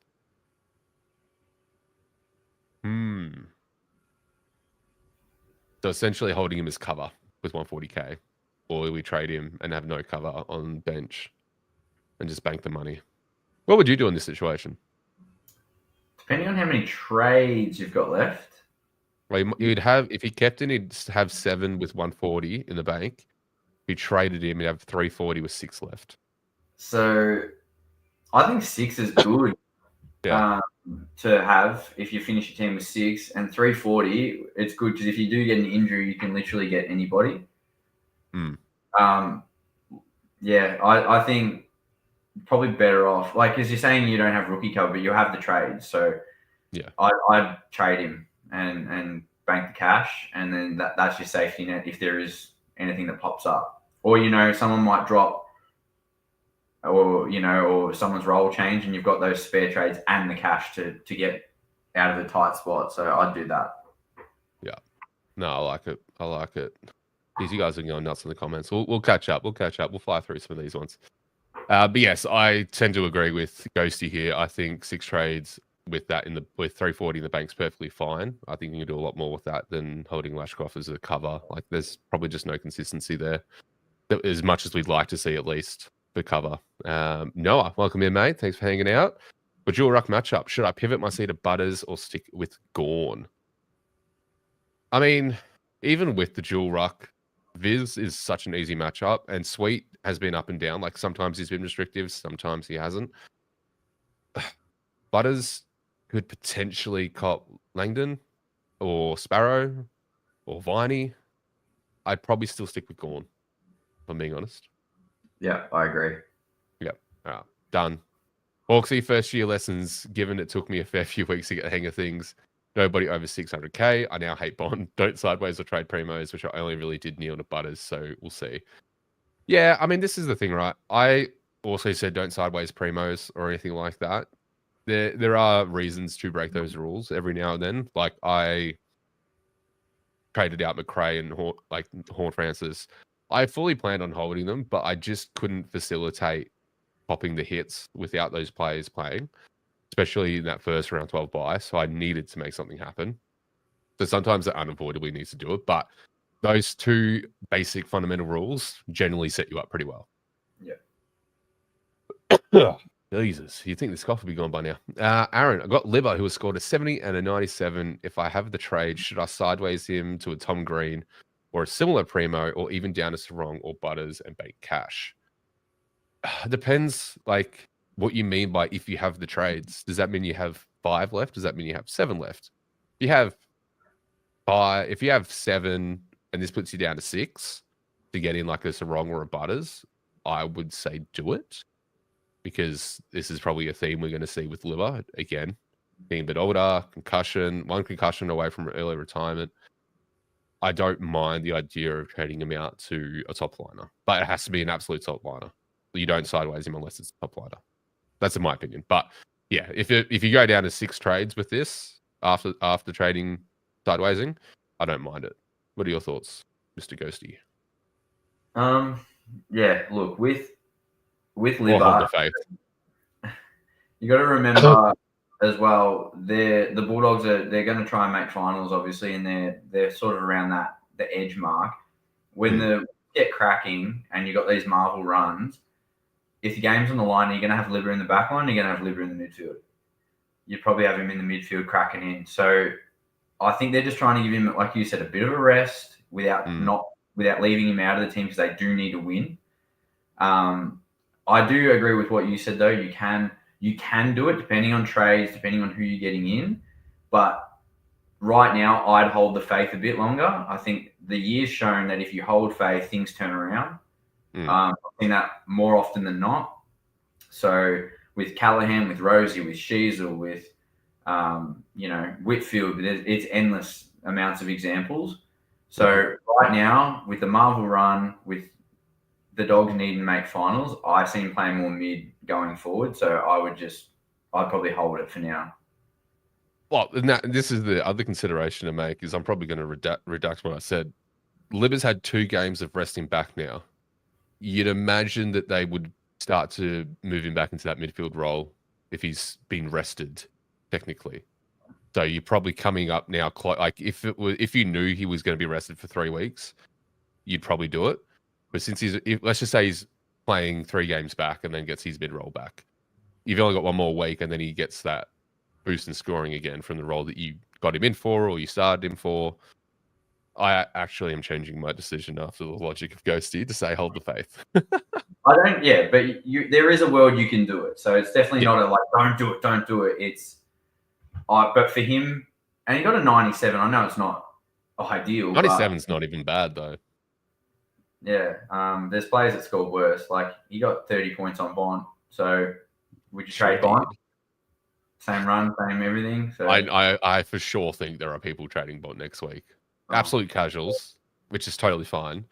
I'm going to make sure I check to see how many did. There'll only be a few hundred teams, I reckon. There were people that traded Baz out last week, remember?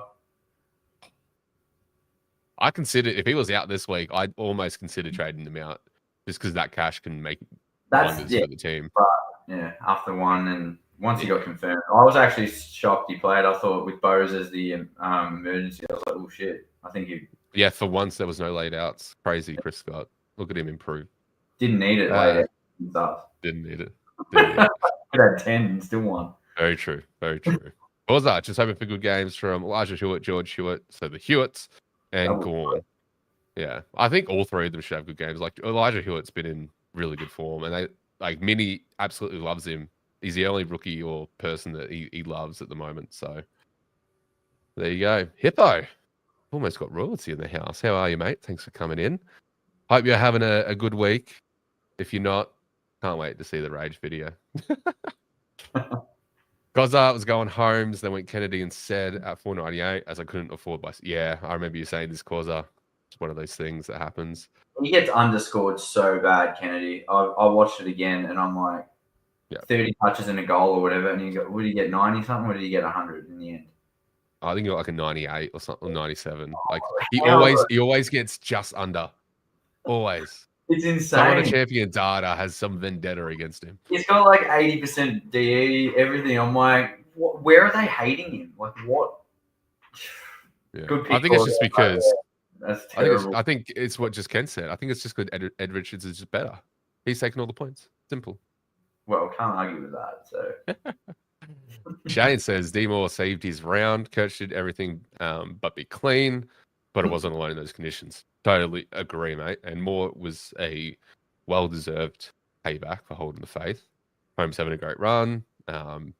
We all have misses. Can't get everyone. It's not Pokemon. Hawksy, Angus Clark is a bit of a third tall defender from his junior years, like Ridley, but been going very well on the wing. Lil being a late in for Redmond forced Clark to go back to that role on Cameron. Forced What do is you reckon? I think there were other options. I think that the matchup wise, we had a little chat about it before while we were watching the game. Matchup wise, Brad's I don't know what he was doing. I really like. I know there's not much to play with. I get that. I can see that. Trust me, I fucking see it. But if you think Pryor is a good matchup for Dangerfield, if you think Clark is a good matchup for Jezza, if you think Luell is a good matchup for Blitzers, you've got no idea what you're doing. They are not good matchups. Setterfield is a gun, cannot run with yeah. Like what else are you gonna do though? Like what else are you gonna do? Like Brad Scott's just throwing stuff at the wall. I literally like pull the trigger on something. I would have even looked at Dersma going through the middle, not to try and win the ball, just to run with Holmes or like someone that can actually run. Yeah. I know you and then have Setterfield still in the middle, but go, bro. You're not locking down anyone today. You go get the thing. You go be that beast and go get it. You're a big body. He had an outstanding game, like I said, for an Essendon player today, which there wasn't many, but yeah, and it is a good point, yeah. But I think there were other options in Clark. I think that you kind of you're trying to get him to learn, but you're giving him something that is he ready for it? Like, man, it's hard. It's hard. A lot of these like first time gamers, 3 gamer rookies are just getting thrown in the absolute deep end. But it is what it is. You can't really do much about it from the Supercoach perspective. Just ride the wave. But X reckons he's about to pull a Supercoach god and just rage quit the season. Terrible day. Lost 250 points off projection in 8 hours. Yeah, it tends to be like that. This is why projections don't mean anything. Don't build your hopes up on your projections because you're just going to be in for a bad time. Captain reckons Butler should be worth a look. Butler should be worth a look, getting bags of 30 in the VFL and doing pretty good in the forward line. You've been talking about this man a fair bit. Yep. I really like him. I think he gets the mid forward time. I think JG was talking about him too from the Story Playboy boys. He tackles. He goes. He's a bit more experienced. He's got solid VFL numbers, and I do think Mitchell likes him. He didn't have. I think he got like 60 in the high 60% TOG, so not like the greatest, but he got a 70 out of that. So scoring well with the limited time, and it just depends on their injuries and their structure and stuff. Because Hawthorn is a bit sort of don't know what they're gonna do kind of thing. Other than Wade will be getting out of that team. They'll probably leave him in Tassie and just fly home. Yeah, true. He's not getting the game again. No way. Yeah, no way. Yeah, I think he's probably going to be a decent shout for a rookie downgrade and potential cup. Do you reckon he plays out the rest of the season though? The hard thing is they got the bye next week, so it'll depend on. I think he's done enough to hold his spot, but we don't know. Like next week, I'm going to have to bring in McCarthy just because of the price difference. I'm getting in McCarthy as well. But I've got to bring him in on his bye. So, but he did get confirmed. I think that he's getting a full game, so he won't be sub. Yeah, that was the only reason why I was looking at grabbing him properly once I saw that, and then got sold on Johnson, which again, thank you, JG, absolute spud. But no, I think I don't necessarily need to get him because I'm doing Gorn down to Mills, and that's one trade, so I can flick TDK into R2. Yeah. And then I might use a second trade to get Pedler up to, say, a Horn Francis or someone. Daniels. So then the only rookie I have on field is Johnson. Yeah. We've looked solid, 2 back-to-back 80s in beltings too. But yeah, they did try to get it in his hands a lot too. 29 touches. Kick-ins. It was just a bit. That got me. That got me very aroused. Kick-ins. When a big point as well is when Reed, Ridley, these guys, Redmond are all back. That you can't play 20. Or Brad Scott might try and play 20 people in a back line, but someone's got to go out, and we've got McGrath and Roberts as well. Like, Yeah. are they all going to be able to? And they sort of all do that running half back. Yeah. But I do think Johnson's doing a great job. Really good job. He's making the case to stay in best 22, that's for sure. Better than anyone else. Yeah. Willow, have you still got my moth? He's been missing since last week. I haven't seen him around, though. I haven't seen him. I don't know if I got him. I don't think I ever actually caught him. He might be on his way back, though. So keep an eye out, Willow. He might be flying through your window. DJS, another member of the channel. Thanks for coming in, mate. Hope you're well. How's it hanging tonight? Tight and compact. It's very cold down here. I was gonna say, I can't find it. But no, it's look, it's always good for after dark, mate. Irrespective of how much Supercoach round's going, I can't be mad when it's after dark time. You guys are just that good. So That's a comment, hope Brad. you're having a good week though. PW, listening from UK. Up international. We've gone international, ladies and gentlemen. You know what? We've made it. Let's just shut down everything. I've ticked all the boxes. Good on you for the content. Thanks for checking out, mate, and giving us a listen. If you're not subbed, make sure you do that as well. Love that there's just heaps of people from different areas and backgrounds of life that hang out. It's really nice. It's a nice little community. It's very nice. X might actually act on a rage trade for the first time. Bolton is such a tough own. How does he manage to poop a 70 after creating pretty much every Freo goal in the first half? Hello, Sam Darcy. You're a Bolton owner. Do you concur with this sort of frustration? Well, yeah, I just checked in because I thought he got 81, but they scaled him down to 78, so that's fantastic. Yeah, he was he has a good run. I thought he was on pretty much 78 or whatever at 3/4 time. Like that last quarter for my players was just disgusting. He's the only bloke though I looked at if I was going to do a trade. It's technically a sideways, but I could get about 40, 50 grand out of it. Maybe is him to a JHF when he's back bottomed out. So out of my forward line, and I do have Warner, I would much rather keep Warner than Bolton. Just because he is pretty volatile. I've seen him do some good things when I've watched, but yeah, he kind of does need to kick more than one to get a really good score. He needs those 2s and 3s at least. So yeah. Look, if he's your biggest problem, you're doing well because I think there are definitely worse issues. But yeah, at least you don't have a Nukem. I think if your problem's your forward line players, this is just typical forward line. They're going to average. They're going to score between 70s and 120s every week. Unless you're Baz. Baz is the only one. And Petrarca's probably got a higher floor as well, like an 85, 90.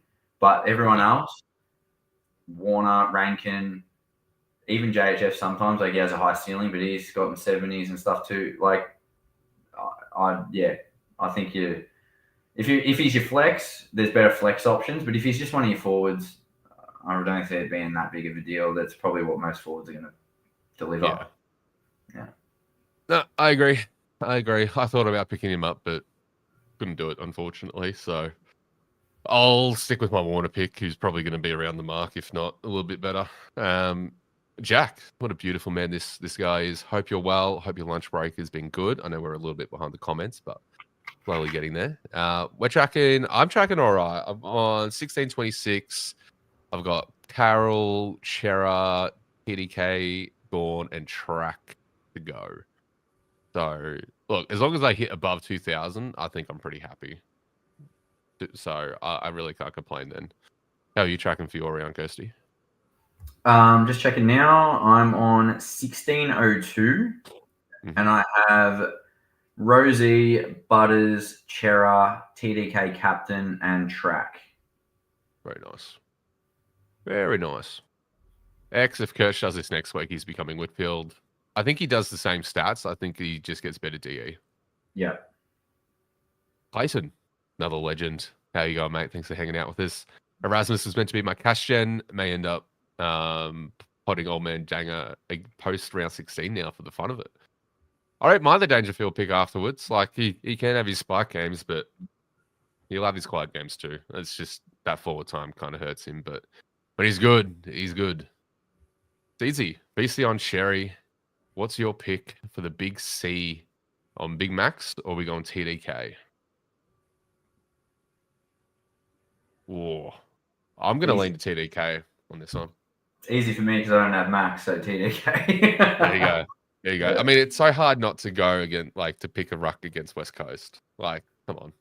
I do remember though they played them earlier in the year, and TDK didn't go massive. I think he got a 100, 110 maybe by memory. I could be wrong. Yeah. But yeah, he should go big. He went big last week against Bombers. Should go big. I like it. I like it. It's yeah, I think both are fine. I think we've we've got someone backstage, and I can't recognize this man. Ladies and gentlemen, you know what time it is. He's an hour late from when he said he was going to get here. Typical Brad. But he's here. Why are you looking so spiffy? Who the fuck is that guy?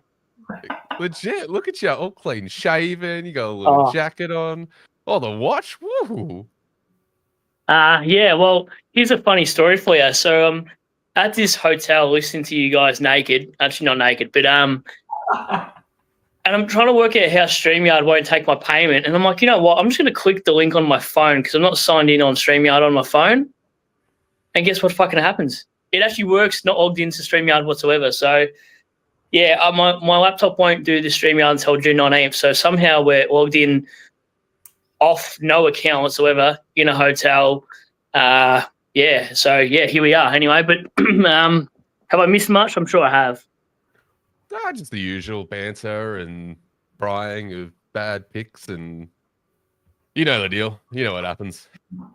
Yeah, I saw someone in the chat before ask what my trades were, and I got to let the people know what the expert does. So if I can get your popcorn, I bought in Georgie Hewitt this week.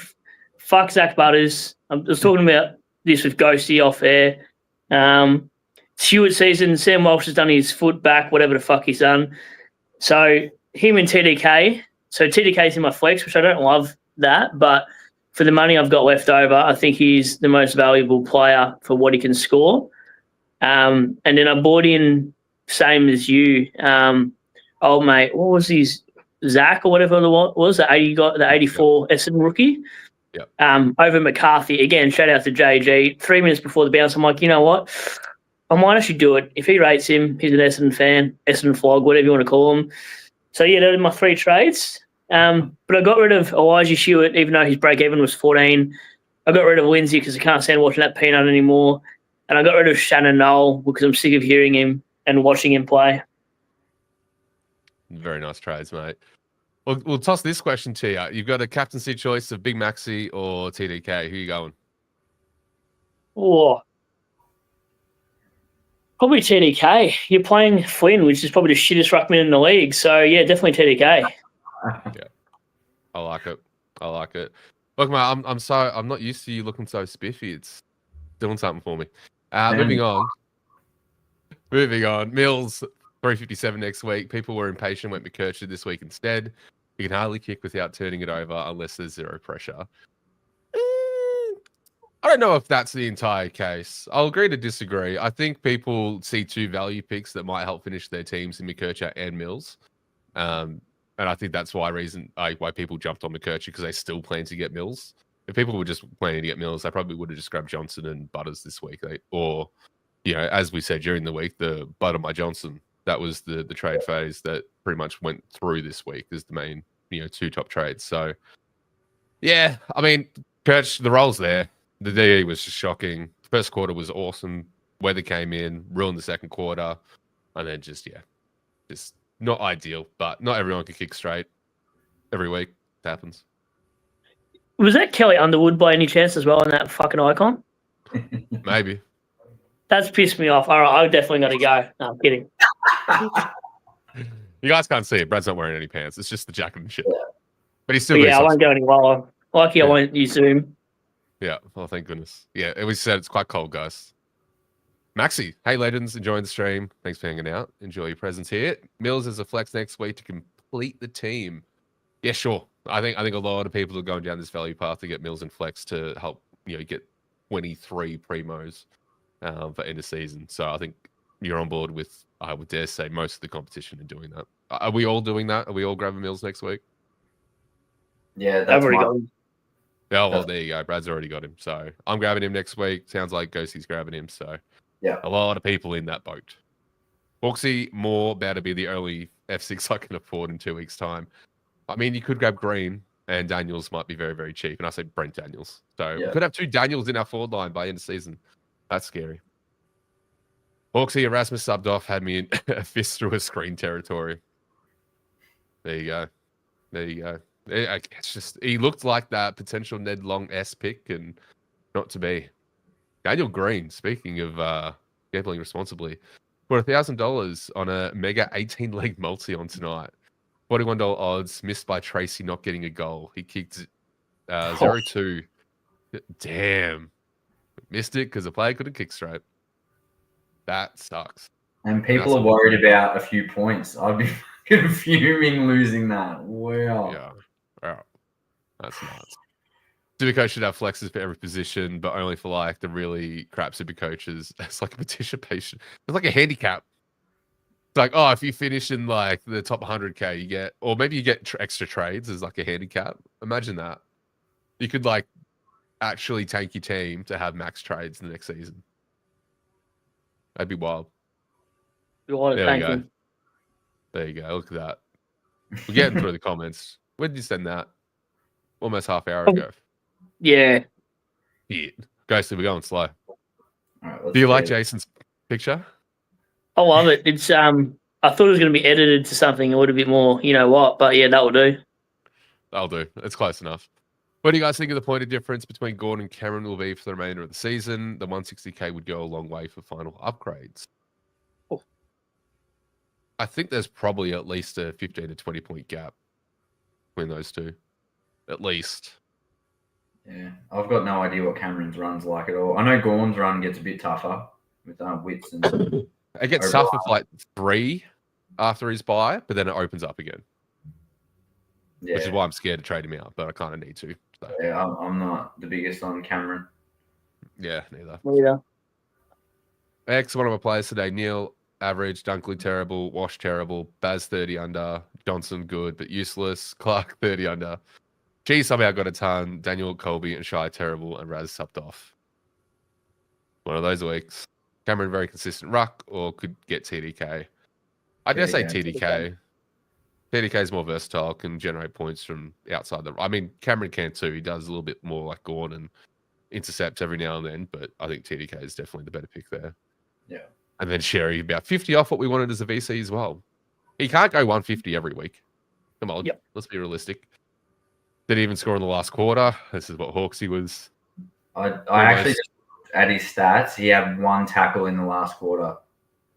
Ooh. No disposals. And he played the whole quarter. Like I said, he didn't come off for his rest. He had to play the whole quarter.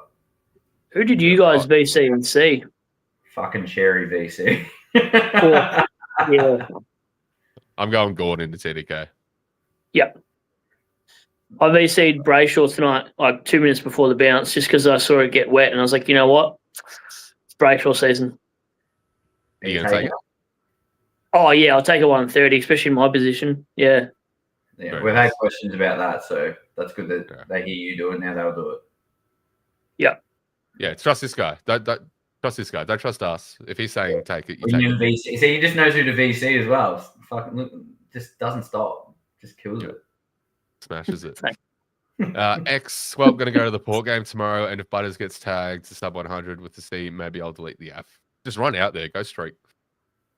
Go stop the tag. Go tag the tagger. See what happens. Sam Darcy reminded me of a Paul Salmon early years at the Dons before his knee injury. Yes, I am that old. I was going to say, brother's going to be like, who the fuck's Paul Salmon? Oh, I actually do know the name. I was born in 91 though, so yeah. Still old. What are you talking about? You're still old. Yeah, you're not much older than me. Don't worry. All right, we're all 30-esque, around the mark, I guess. 30-esque. Bunch of oldies. We'll be doing this for years to come, and we're just going to get more grey, lose a bit of hair. Where are the glasses, Brad? Surely you wore the glasses with that outfit. Had to. Nah, I've got. Yeah, it was a little bit more formal. I'm seeing the family today, so I've got suits and all sorts of stuff. I'm trying to be classy for once because they're normally pretty impressed by that because I normally rock up to theirs in trackies and a t-shirt. Surprised you didn't bring the sombrero hat. I should have. I really should have. But yeah, no, I didn't think of that, to be honest. It's all right. It's all right. We'll forgive you. We'll forgive you. Didn't have enough room in the car. It actually looks like you're about to host a late night show. It's like late night show with game show host. Yeah, deal or no deal. Want to spin my wheel? Ooh. Oh shit, that's a good call. Love it. We got some tweezers to spin it. Got some what? Tweezers? Oh wow! Yeah. Wow. Josh, your dad welcome in, mate. Welcome to the chaos that is After Dark. What do we think of George Hewitt? Over Butters. Butters is a tag target. Hewitt less so. So Hewitt has a better run home. Way the tag targets, particularly after getting bombed last week. Brad's got you covered on this one because I think that's exactly why he's grabbing Hewitt.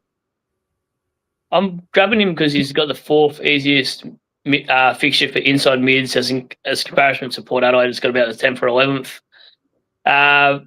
Hewitt's not going to tag. Hewitt's got probably a little bit of an increase in CBAs considering he's dropped out for Sam Walsh last week and Sam Walsh is out for 5 to 6 weeks. So North Melbourne, West Coast over the buys, hoping for a few spike scores then.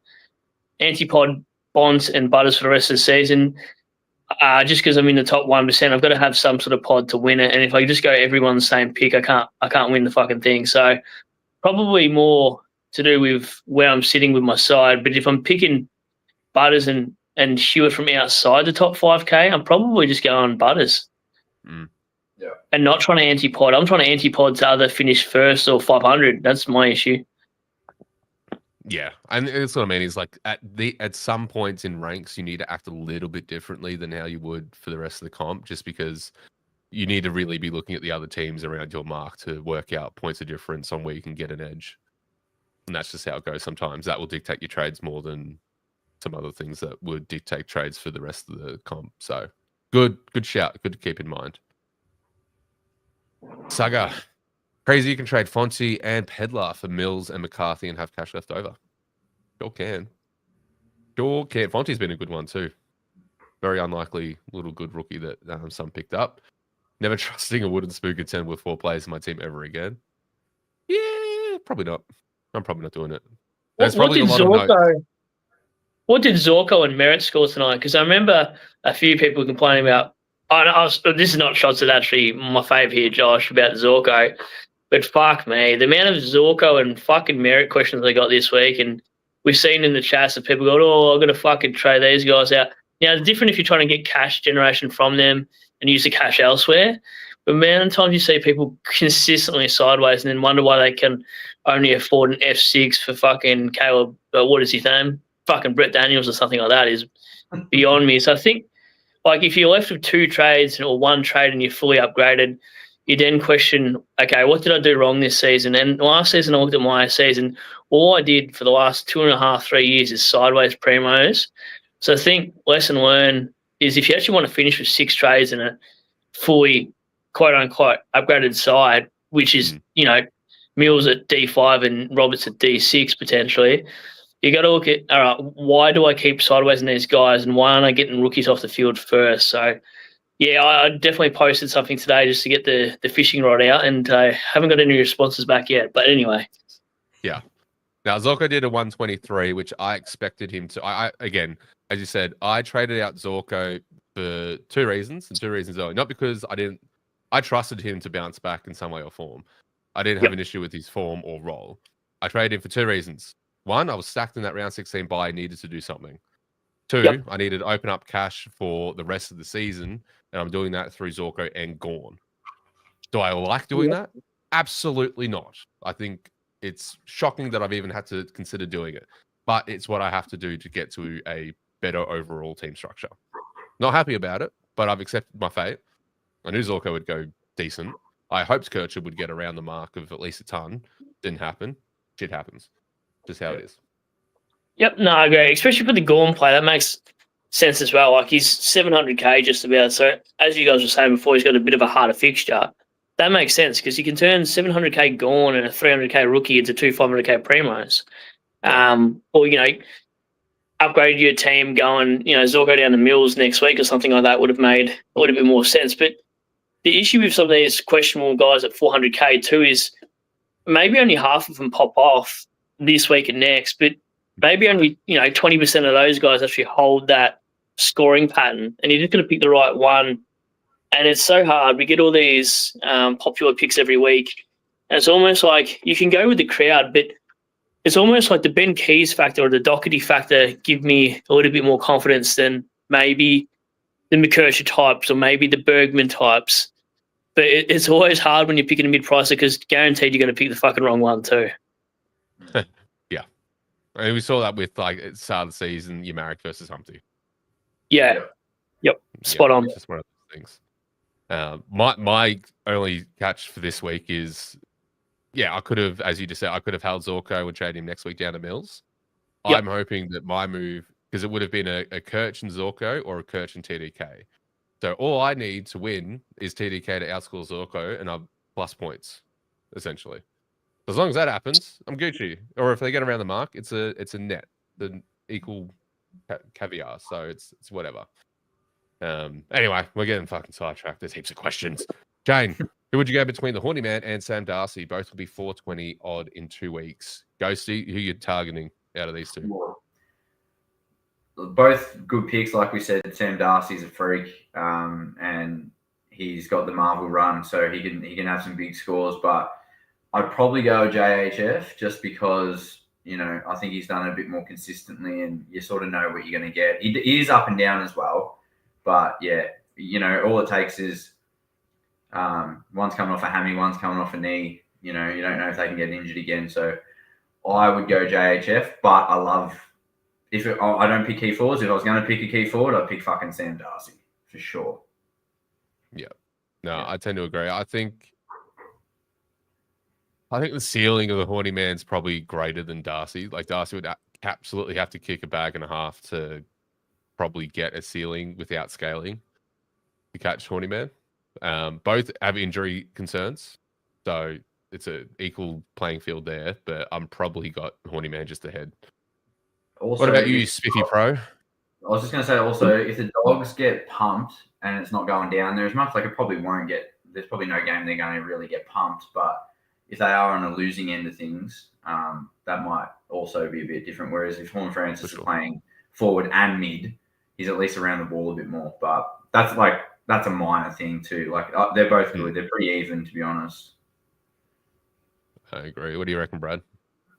Yeah, I'm going to go the Horny Man. He's got midfield minutes at least, and you're picking a midfielder / high half forward over a key forward any day. So, and like you said, but anyone can get injured from here on out. Hence why I loved Stuart 3 weeks ago, and you've seen what he's done. Like, people can complain about these injury prone players, but they just need to finish off the year well. If you've got enough trades, it shouldn't really matter. But yeah, definitely JHF, and then Darcy's run's still good. I probably think Darcy from here on out probably goes, that 99 to 102, but I think the Horny Man can actually have a little bit more upside and be maybe a 101 to 108 sort of guy, depending on how much midfield split he has between that forward line as well. Yeah, no, couldn't agree more. Captain Butler will be good bench cover. I think he will. I think we just need to wait until after the bye to see if there's any major team changes. Otherwise, I think he's probably one of the more promising aspects. Again, PR projections, look, we don't really pay too much attention there, even though there's still 2 games. I'm just a bee's dick under 2,100. Your projection goes to you. Yeah, Sam? Yeah. Yep. What about you, Brady boy? No idea. Haven't looked, to be honest with you. No idea. There you go. 2,200 for Brady. Having a good week. Calling it. Went through your trades. That's fine. Hawksy, notes for next year. Everything will go wrong. Always does. When it does, continue to panic trade. Everyone else is doing, you can too. Pay up for Gorn, win that matchup, lose the rest. Yeah, I get that. Placey. Brad might be stumbling his way back to the hotel. It's a Saturday night.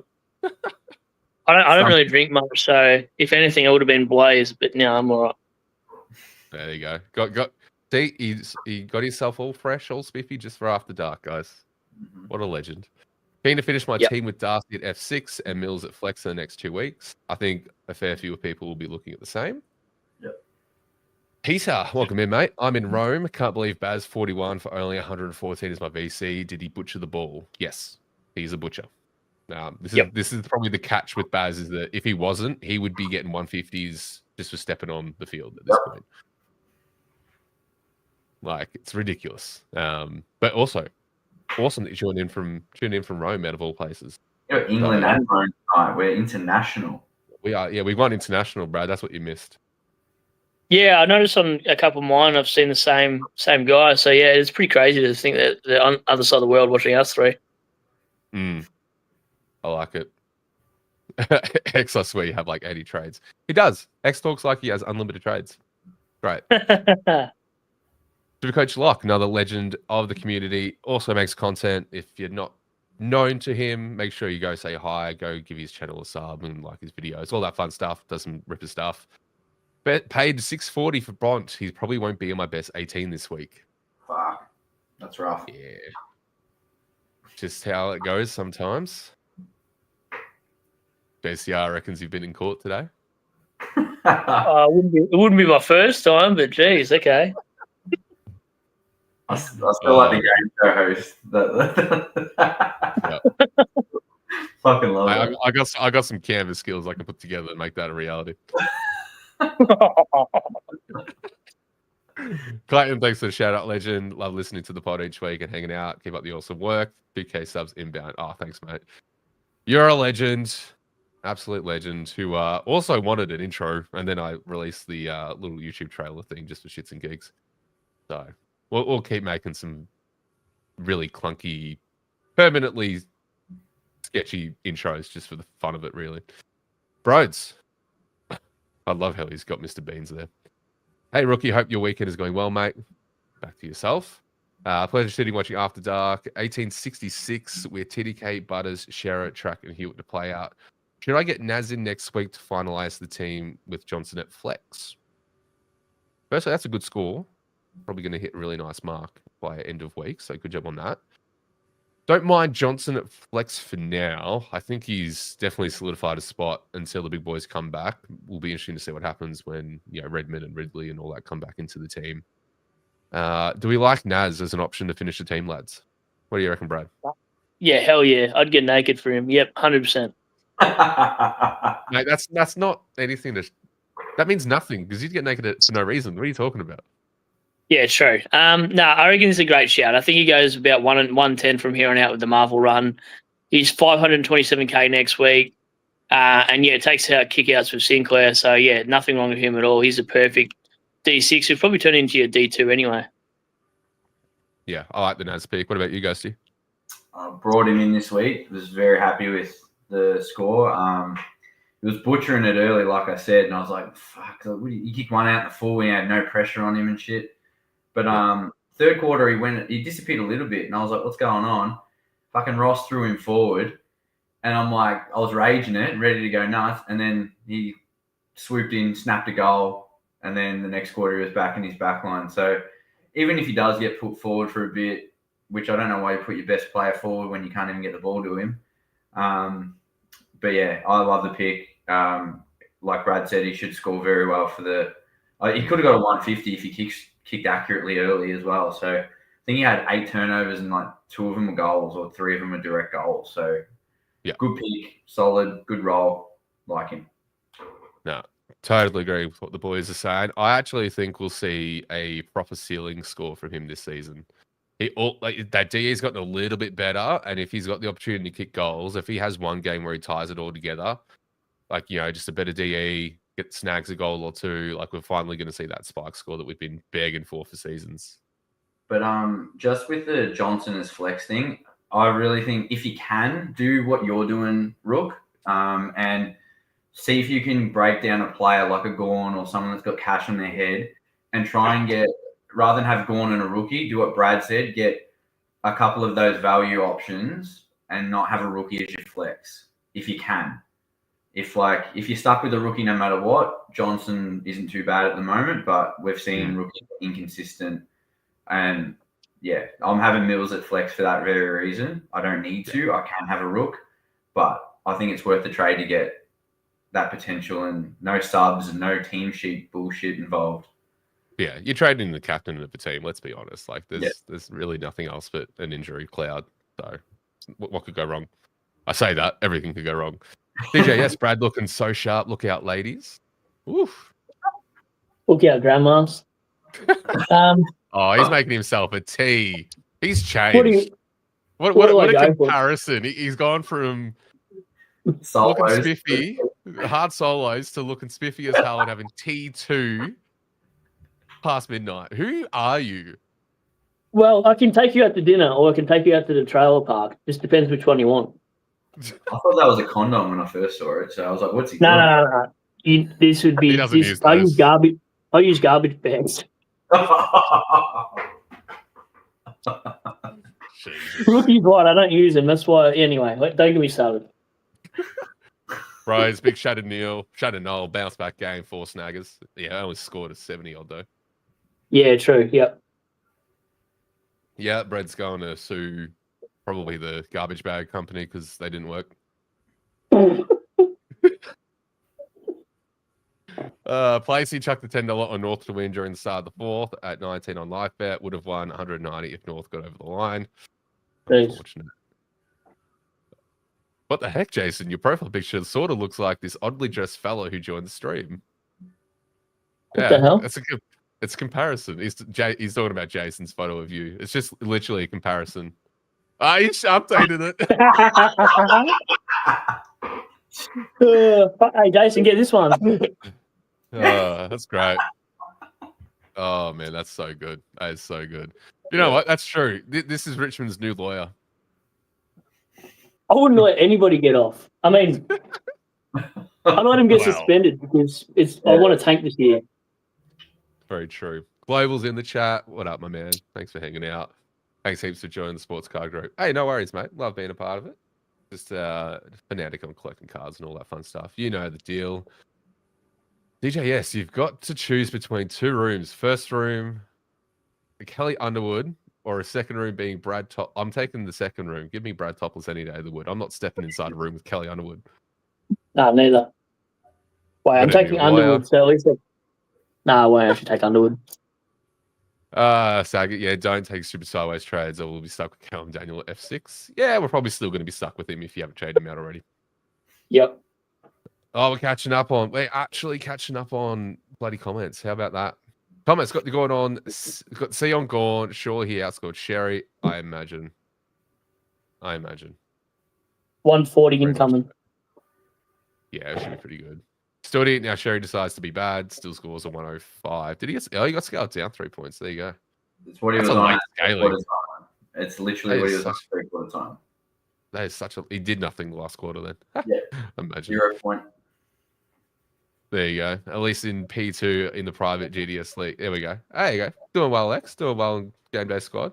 For those that have joined up, also big shout out to you, legends. Absolutely love the response. Everyone joining in. I have like 24 people in the private league over there, so you guys are all kicking my ass at the moment. To be fair, Willow, conspiracy theory: does Baz still literally butcher the ball so the tag goes to Holmes? Nah, I don't think so. I think Baz loves the attention. Let's be honest. I don't think he purposely does it. He just rushes it. Earl Grey sucks. Don't drink that. I'm trying to get the coffee machine to work, but I've no idea because I'm used to going through drive-through. Speaking of which, screw Macca's. I'm never going to Macca's drive-through again. I'm just going back to Bean Squeeze or Starbucks. Yeah. Yeah. Oh man, if you're in Melbourne, as if you're not going to Starbucks. Oh, yeah, true. I'll have 5 shots of coffee, and that is the best thing about Starbucks. Yeah, you can just get all the shots. Hawksy, Baz can't kick in a straight line, but if you tell him that, he'll only hear line. They're cool. They're cool. I'm surprised he played today, actually. Are you guys surprised he played today? Yeah, I was pretty surprised. A little bit. I didn't get too caught up in the not seeing him at training or anything like that because he's done that before and played. He just has he just has a modified training program. It's more indoors and stuff like that. Like we've already seen that this season. Like he did that for the Western Bulldogs game. Was barely seen on field on track and still played out and had a ripper game. So I don't read too much into that. I just thought it because Bose was the emergency, and I thought he was best 22 for you. I think there could have been all chances he was laid out. I think maybe he just ticked the last few boxes. Yeah. Like it probably was on the cards to happen. Thomas reckons Starbucks is us. I think the majority of it is, but give me a white chocolate mocha any day of the week and throw some shots of coffee in there. Woof. I'm a caramel latte kind of guy. Yeah, you look like one. Wow. Wow. Wow. Oh, that's great. I don't know how many people are in the contender league, but I'm currently 36. Doesn't seem too Only bad. 36. There's only 36 in there, Jay, so get stuffed. Oh, very good. Chris Scott says Baz was good to go since he is a very trustworthy man in a very trustworthy club. I had full faith he'd play with no limitations. I can taste the sarcasm on that, Hawksy. Yep. Absolutely riddled with it. Very good. Well, we're caught up on comments, so make sure you guys fill up the comments. Otherwise, we're just going to ramble on absolute, I don't know, B-sticks at this point. Brad, left field question for you. Oh, God. Out of, or did you actually, I want to hear your opinion on this. We'll go back to Supercoach before I go absolutely weird. Do you think, we've spoken about the Carlton situation with the Walsh out. Do you believe that Doc maintains that backline role still? And they'll just rotate like Lord and Binns? Yeah, I just think it'll be Ord and Binns, and as I was hearing Ghosty say, I reckon he's bang on with, a little bit of Motwap, a little bit of other guys to fulfill the role. I just think they'll more play, maybe instead of Cripps playing so far, so much forward time as well. I reckon he actually stay more in the guts now. And again, Hewitt and Cherish should get the uprise. Hence why I'm going Hewitt instead of Butters now, because Hewitt at worst case is third banana, at very worst case, whereas Butters worries me a little bit. I'm probably overthinking this. I still think there's a world where he absolutely out-averages Hewitt no matter what, but going off the fixture back half the year, and that's what you're kind of looking at with these guys. End of years, the fixture does matter, and he's Ghosty likes this one as well. He likes the wet weather contested players, and they've got a few games at the MCG. They've only got maybe 3 or 4 games at Marvel, so it's probably really going to help Hewitt type. And he's only in 3% of the size. I don't know why the hell I'm still talking about Hewitt, but anyway.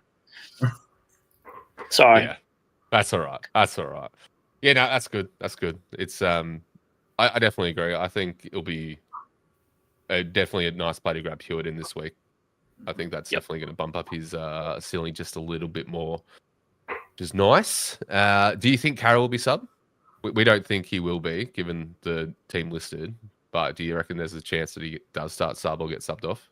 I mean, there's always chances he gets subbed off. I reckon he'll be sub off. I don't reckon he'll be sub. Yeah.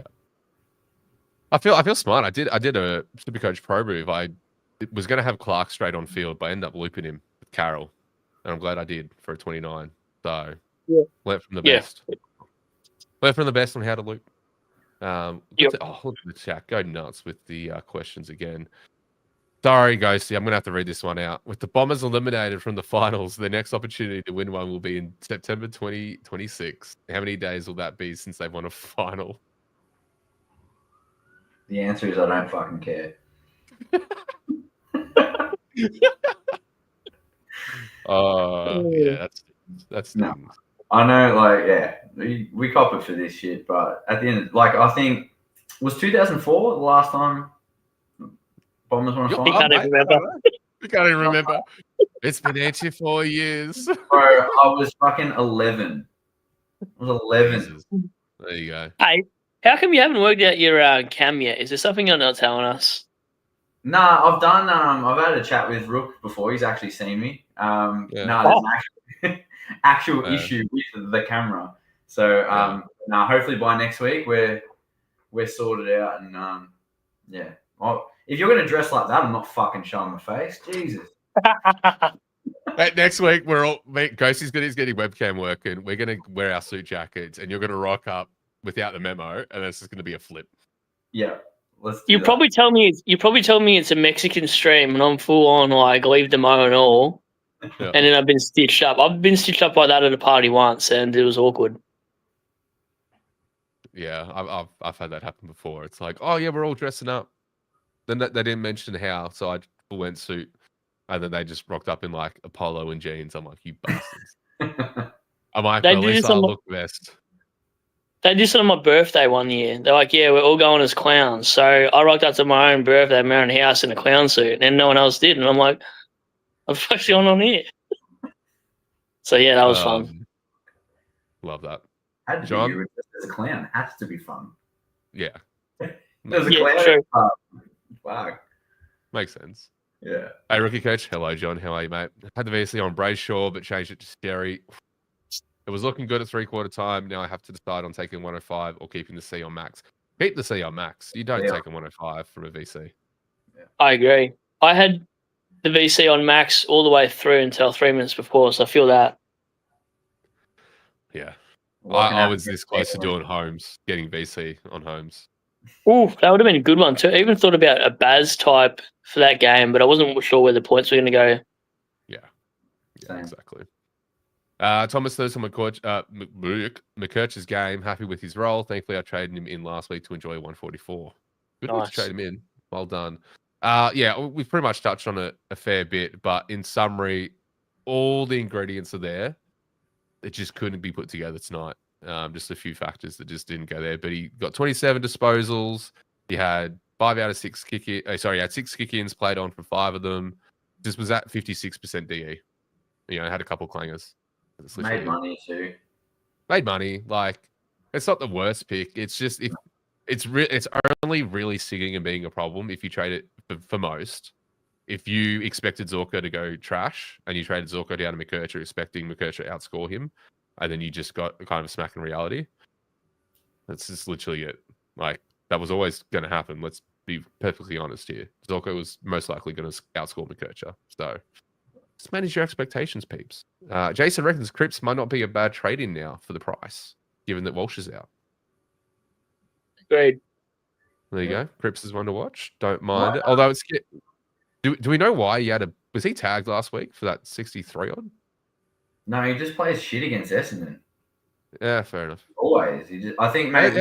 How does one play trash against your boys, though? Well, fuck, he should have taught your mob. No one knew how to play shit against Essendon. Yeah. There you go. I think he just thought it was a buy, so he didn't turn up because what's the point? I wouldn't either.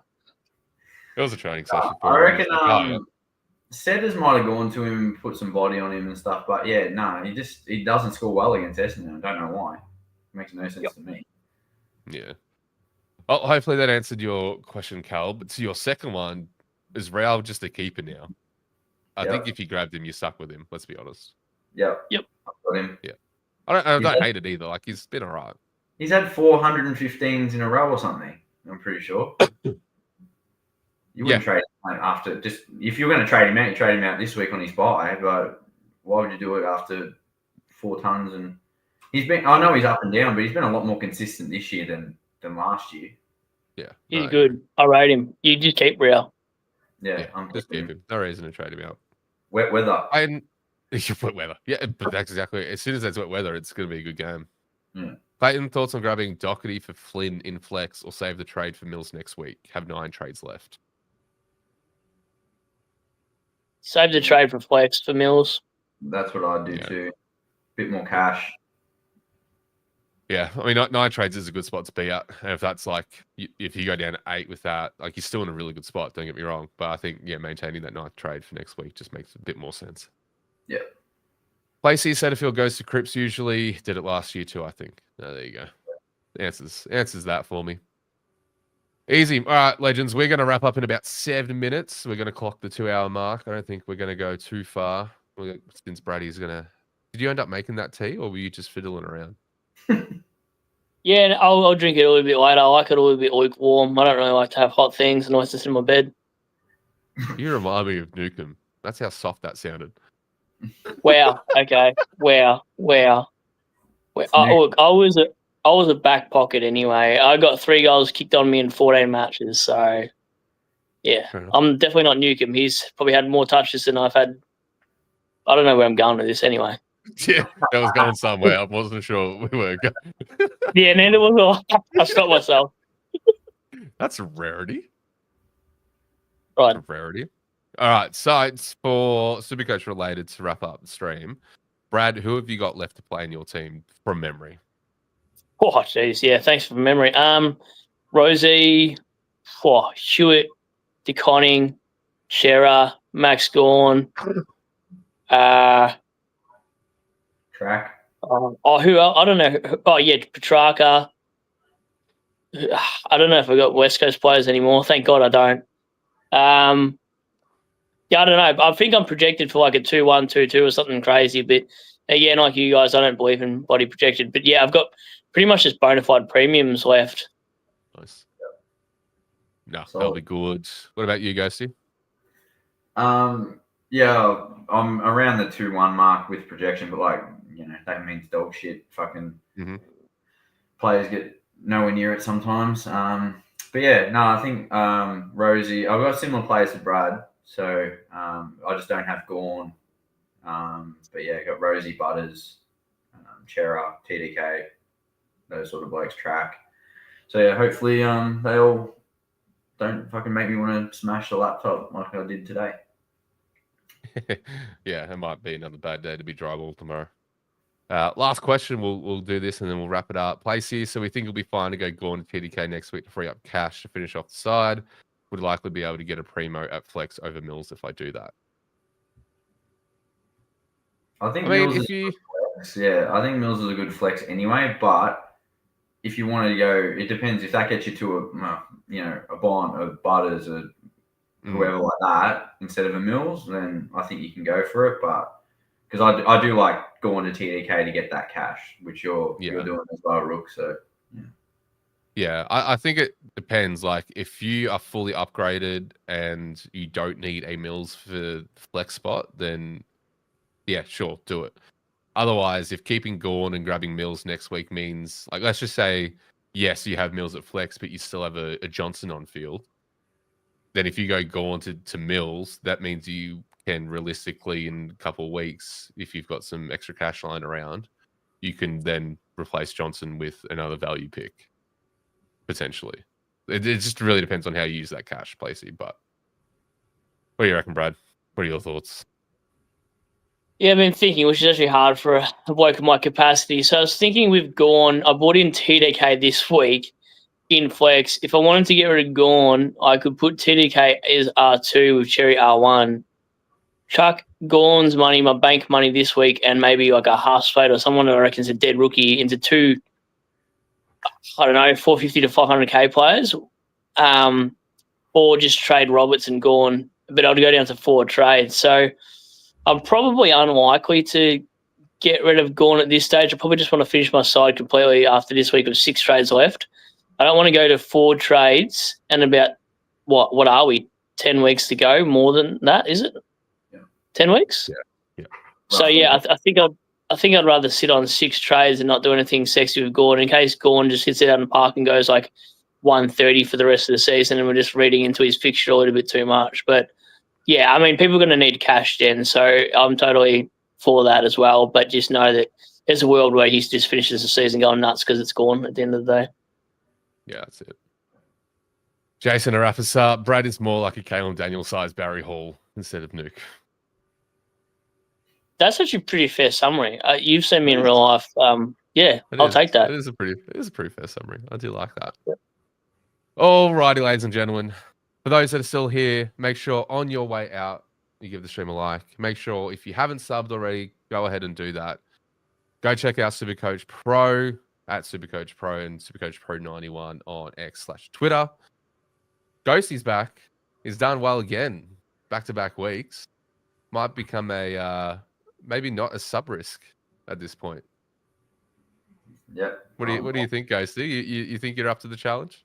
Look, I think I'm not going to say it's all me, but the international following, I think I brought that with me. So I love being here perfectly. I love being here. It's been fun again. I love it. So yeah, as long as you guys are having me on, I'll keep jumping on. Hopefully the camera gets sorted out and Brad can find out that I'm actually real. Yeah. You stop dreaming about me, Brad. Kelly Underwood thinks you're the real MVP. I don't know how much weight you put into that, but there you go. Well, if Kelly Underwood said it, we know it's not true. Joking, Ghost. Oh no, that's fucking legit. No, that's the best call. Alrighty, legends. It's been an absolute pleasure. Thank you all so much for hanging out with us. Good luck for your games tomorrow. Look out for both me and Brad's round reviews, Brad's live streams, bloody at 12:30 at night randomly when he finishes work. You know what he does, and that's why we love him. Again, hit that like on the way out, and we'll see you very, very soon. Catches. So yeah.